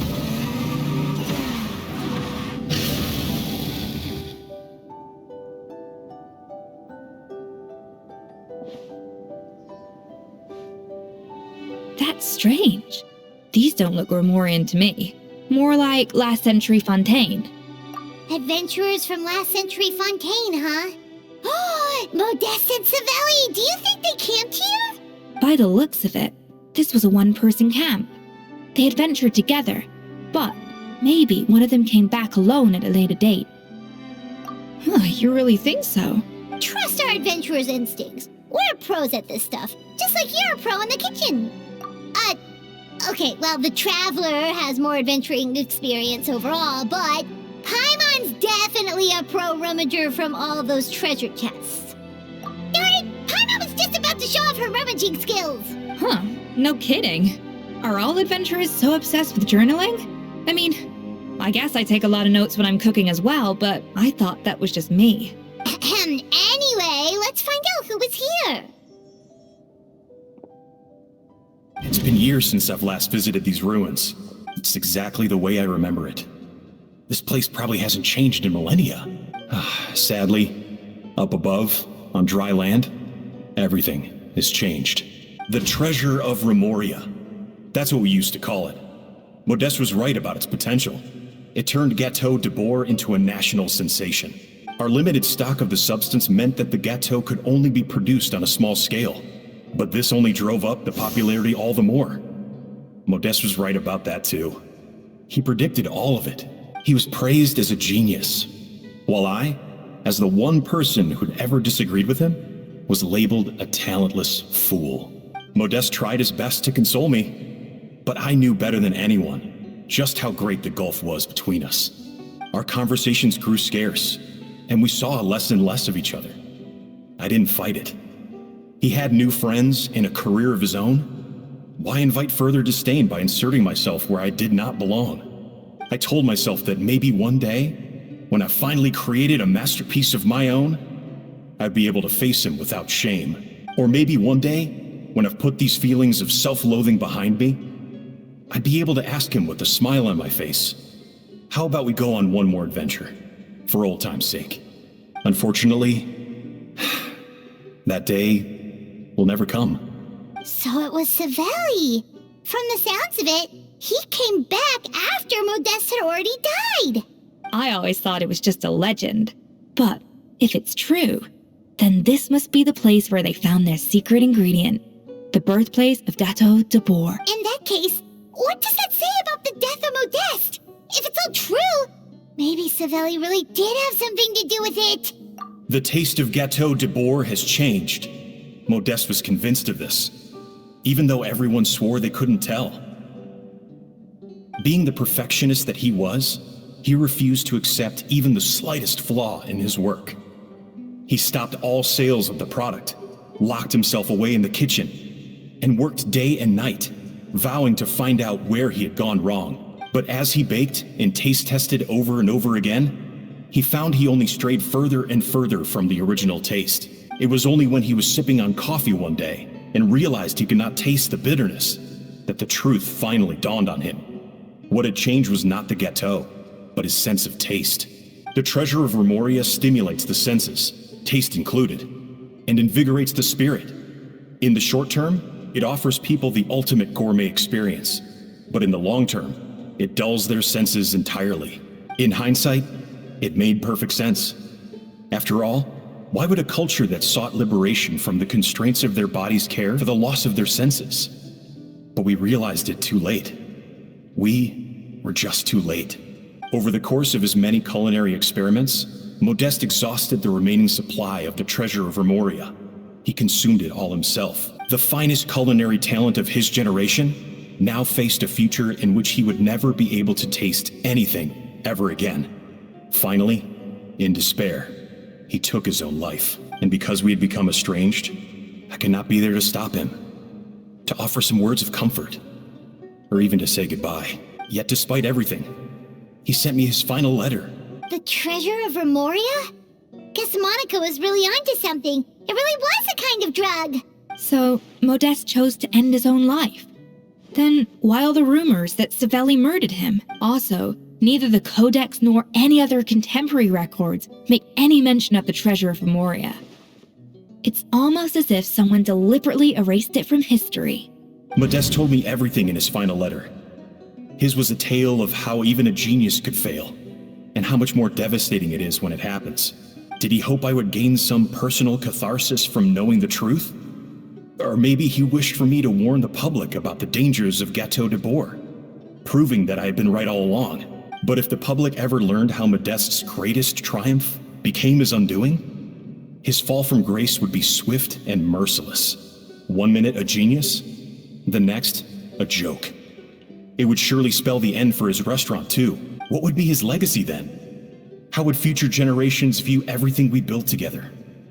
I fear the scorn I have faced these last years would pale in comparison to the scorn shown to him by the history books. I cannot let that come to pass. I will do what I must to protect his name. It will mean tampering with his notes to remove the damning details, leaving mere fragments of our story behind.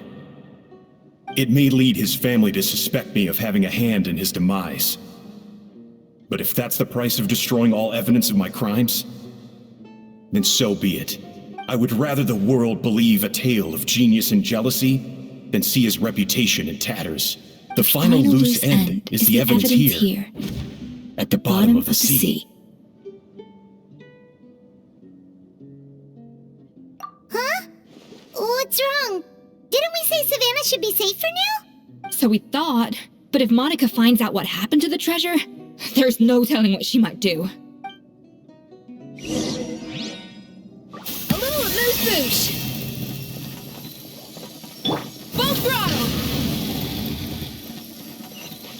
Full throttle!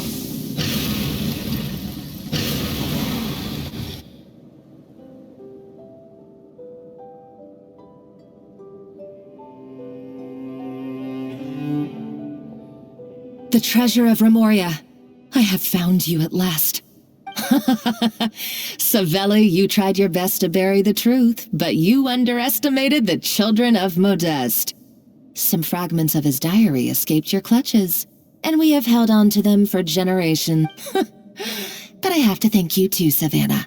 Without your help retrieving the codex, and with it the last piece of the puzzle, I may never have found this place. But now, finally, the secret to Remoria's military might is within my grasp.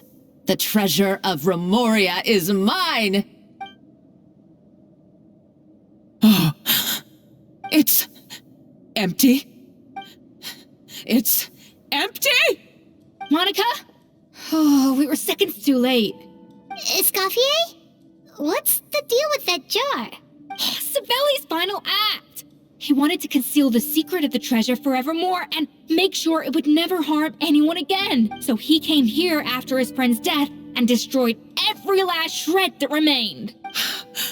This can't be happening. All the years I spent piecing together the truth. All my painstaking planning. All that for an empty jar? Monica, don't do anything stupid. This ruin is more dangerous than you realize. Oh, shut your pie hole!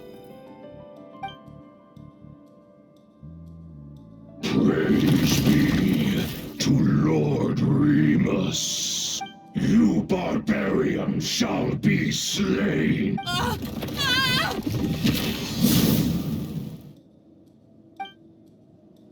She's a nutcase! A liability to herself and everyone else! Well, now it's up to us to clean up the mess she's made. Take these golems out!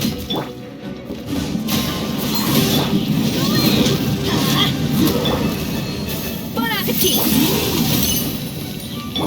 Rest and rebuild! Pyroclastic surge!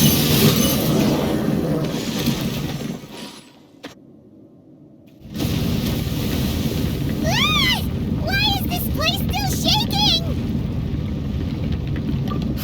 Either way, it's all her fault. Enough chit-chat. Let's get out of here, Traveler Escoffier, come on! Okay, I'm coming. Oh, no you don't. If I can't get what I want, neither will any of you. I've got nothing to show for my life's work so far. But if I can take another so-called genius down with me in my final moment, then it was all worth it. You're a psycho!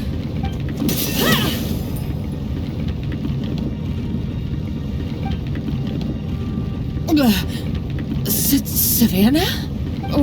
When did you wake up? I may be a lousy chef, but it looks like I'm not a complete waste of space. Traveler? Okay, let's...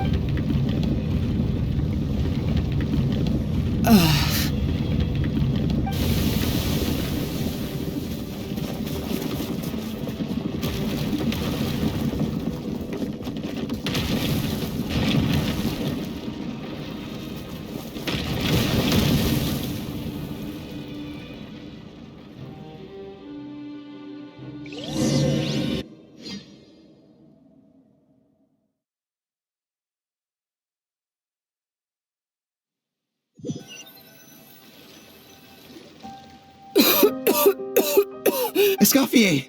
Savannah! Traveler! Venejem! What are you all doing here? What did you expect us to do? Stay at the restaurant and sit on our merry derrieres? While the Traveler and Escoffier were out here risking their lives? We had to do something. Even though that something ended up being, well, waiting for you here instead. I don't deserve any of you. And I certainly don't deserve to be your head chef. It was my fault Escoffier had to leave. Then I couldn't live up to her standards. I acted like a tyrant in the kitchen. And now I almost got myself killed. Come back, Escoffier. Come and be our head chef again. I'll never be able to replace you. Okay, so everything I said to you the day I left, it just went in one ear and out the other? Huh? Sorry, I was kinda in my own head at the time. All I could think about was the Lumiline situation. What was it you said again? Forget it. It doesn't matter. Anyway, I didn't leave this job because of you. And you're not nearly as awful a chef as you think. If you were that bad, why would all your staff show up here for you? Escoffier's right. Sure, you nitpick our work and get us to do things over a lot. But when it comes down to it, you're the one who's always doing whatever it takes to make sure the customers get served on time, every time. Things were pretty rough after Escoffier left. And Savannah's the only reason we've been able to make it through. Our customers know that Escoffier doesn't work for us anymore. But the fact is, they keep coming back. If that's not an endorsement of your work, I don't know what is. At the end of the day, we're all human, and we all make mistakes. All we can do is recognize where we get it wrong and do our best to improve. That's... No, I get what you're saying, but what I did to Firmin and to Escoffier, it's unforgivable. Well, about that, there's someone else here to see you, Chef. It's been a while, Chef Savannah. Firmin? I'm so sorry. I put far too much pressure on you, and the way I stubbornly refused to go and see you after you fell ill. There's no excuse. But I'm too late, aren't I? The damage is done. I heard that you can't even hold a kitchen knife anymore. Actually, I think I'm going to be just fine. Huh? We thought Firmin's problem was purely psychological in nature. But after the threat letter came to light, it got Firmin thinking. And then he remembered the tea that Monica used to give him every night. And as it turns out, she was lacing it with Lumiline the whole time. No way! Doesn't that cause nerve damage? It can. High doses pose a risk of serious nervous and sensory complications. But if you calculate the dosage carefully, you can control the extent of its effects. A small dose might simply make a person more emotional, whether that means more fragile or more hot-tempered. No wonder it seemed like you'd lost your edge. I asked my friends at the Fontaine Research Institute about it. They said that with the low dose I was taking, the risks are pretty small. They also fixed me up with some meds and said I should recover in no time. Well, that's what happens when you give someone a little bit of hope to cling on to. There's more. We believe that Firmin was likely not Monica's only victim. You mean she poisoned me too? Oh, so that's why Savannah's been so irritable this whole time! Let's not be too quick to blame everything on the Lumiline. That stuff can only amplify what's already there. So tasty food will seem like the most delicious thing in the world, while food you don't particularly care for will become utterly revolting. So you better make sure you reflect on your behavior and apologize to every single person you've wronged. I will. I'm sorry. There's still one question that's really bugging me. Why is it that no matter what I do, my Gâteau de Bourg never tastes the same as yours? Is it just...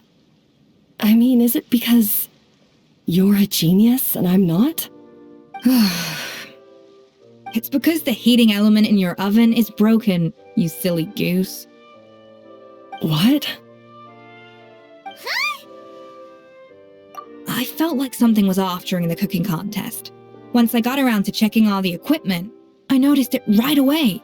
There was a half-degree discrepancy between the temperature setting and the actual temperature.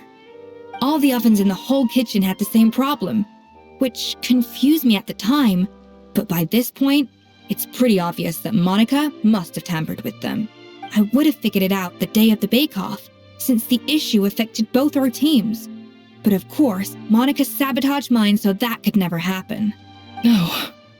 I spent so long trying to find out where I was going wrong, and then you pinpoint the problem in just one night? It all comes back to one simple, undeniable truth. You're a genius. And I'm just plain old Savannah. Oh, cut it out! Stop the woe is me act for a second and just think. I came up with this recipe. You don't think that might have something to do with it? Do you know how long I spent perfecting my gâteau de bois? 3 years! 3 whole years! I know this dish inside out, back to front and upside down. And you've been head chef now for what, 6 months? If that? A couple hundred failed attempts, and you're gonna throw in the kitchen towel? And declare you'll never be successful because you're not a genius? You clearly have no idea how many kitchen failures I've had under my belt. Or just how long it took me to finally get my recipe to a level I was satisfied with. Genius or not, everyone makes mistakes. Modeste did, Savelli did, everyone does. You're only a lousy chef if you don't face up to your mistakes. Learn from them and then keep chipping away until you crack the problem once and for all. Surely you haven't forgotten all that. You were no lousy chef back when I handed you the reins. I haven't forgotten. And I'll make sure I never do. That's our head chef. Haha! Sounds like we won't need another changing of the guard in the Hotel de Bord kitchen anytime soon. Huzzah! What a perfect ending to a crazy journey. Look how happy everyone is. So you got your mojo back now? Yeah. Thanks to you, Escoffier. In fact, no. Thanks to all of you. Friends again. So nice to see them finally settle their beef. Good. So now that's out of the way. It's time for payback. You cheated in our last bake-off, and I demand a rematch right now.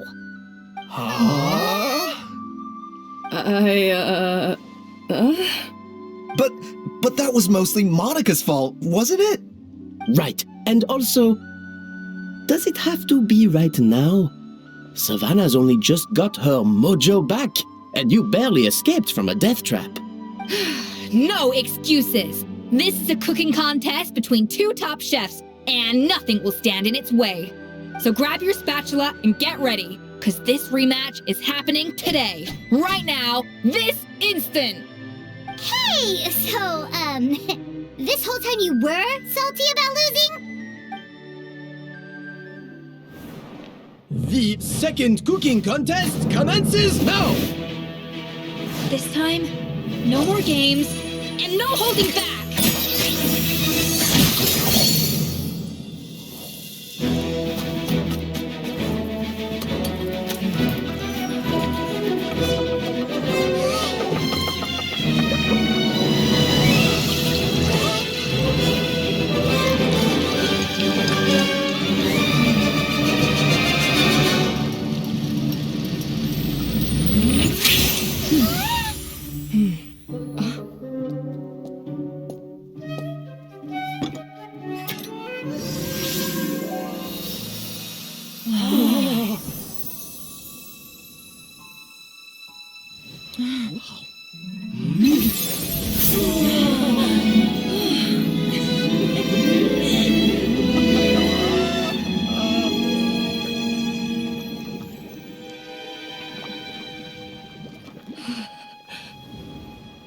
I feel like I don't have the right to be here.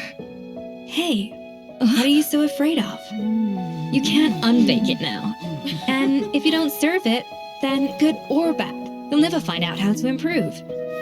If you're too scared to fail, you'll never know what real success tastes like. So? Embrace your failure. Taste it. Digest it. That's the way to success. I don't know.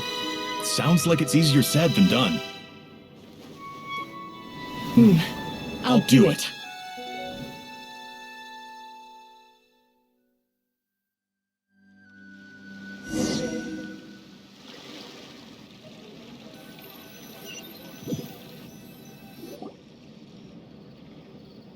The results are in!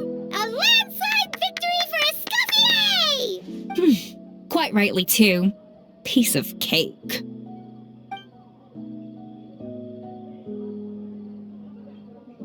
Oh yeah, look at that! Savannah looks pretty chipper too, considering she lost. Now, where were we?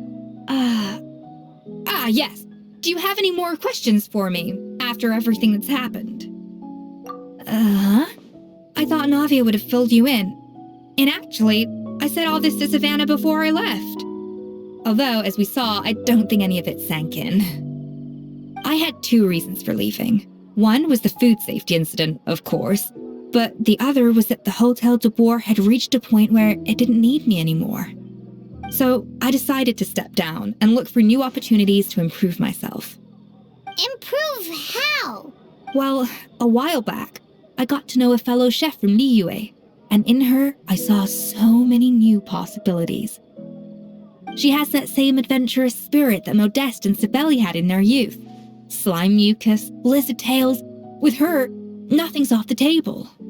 There's a whole world of new flavors out there waiting to be explored, hiding away in ingredients we overlook. Case in point, remember those Romaritime flowers down in the ruins? I used them in the cooking contest just now. Did you taste the difference? What? Paimon didn't notice at all! Half of the art of cooking is dissecting the recipes of previous chefs and figuring out the exact constellation of elements that gave their work its signature taste. And the other half, it lies in freeing yourself from the confines of the kitchen. You've got to go out and explore the endless possibilities out there. Uh-oh. Paimon's suddenly not sure she wants to try your cooking anymore. Don't worry, it's not going to be a free-for-all like in Modeste's time. Before I put anything into my food, I'll obviously do my research, make sure it doesn't contain any harmful substances. In the meantime, take this. It's a recipe for Petit Gâteau de Boer revised version. I tweaked it to suit your needs as busy adventurers. Hope you enjoy, and remember, feedback is always welcome. All right! So, do you ever see yourself returning to Hotel de Boer? Oh, of course.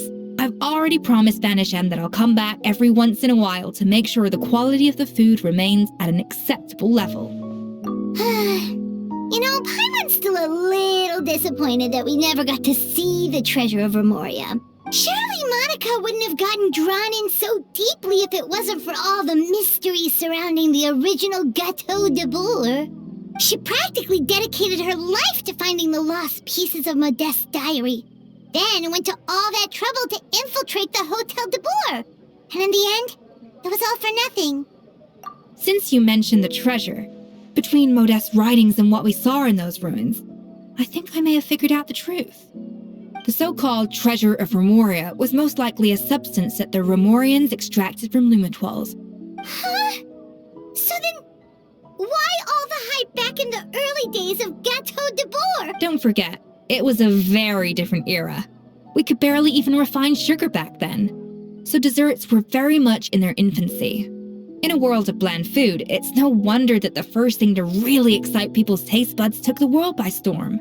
And as for the Lumaline, it may well have been somewhat valuable in ancient times. But these days, it's just another drug from the Fontaine Research Institute. Even if Sibeli hadn't destroyed it all, I doubt it would be worth that much these days. So after all that, there was nothing in those ruins but worthless junk. Feels strange to say, but Paimon almost feels sorry for Monica. She sacrificed it all only to get nothing in return. Oh, hey! Huh? Navia? You just got back from that underwater ruin, right? Well, check it out. They ran a special issue. Did you see anything like this down there? Freshly unearthed from the ruins of Rumoria. A magnificent jar thought to be over 1,000 years old. Experts say it has immense artistic and historical value. It could be worth an absolute fortune. Wait, isn't that the jar they used to hold the treasure? If only it was still in one piece. Some butterfingers must have dropped it or something. Ugh, it's such a shame.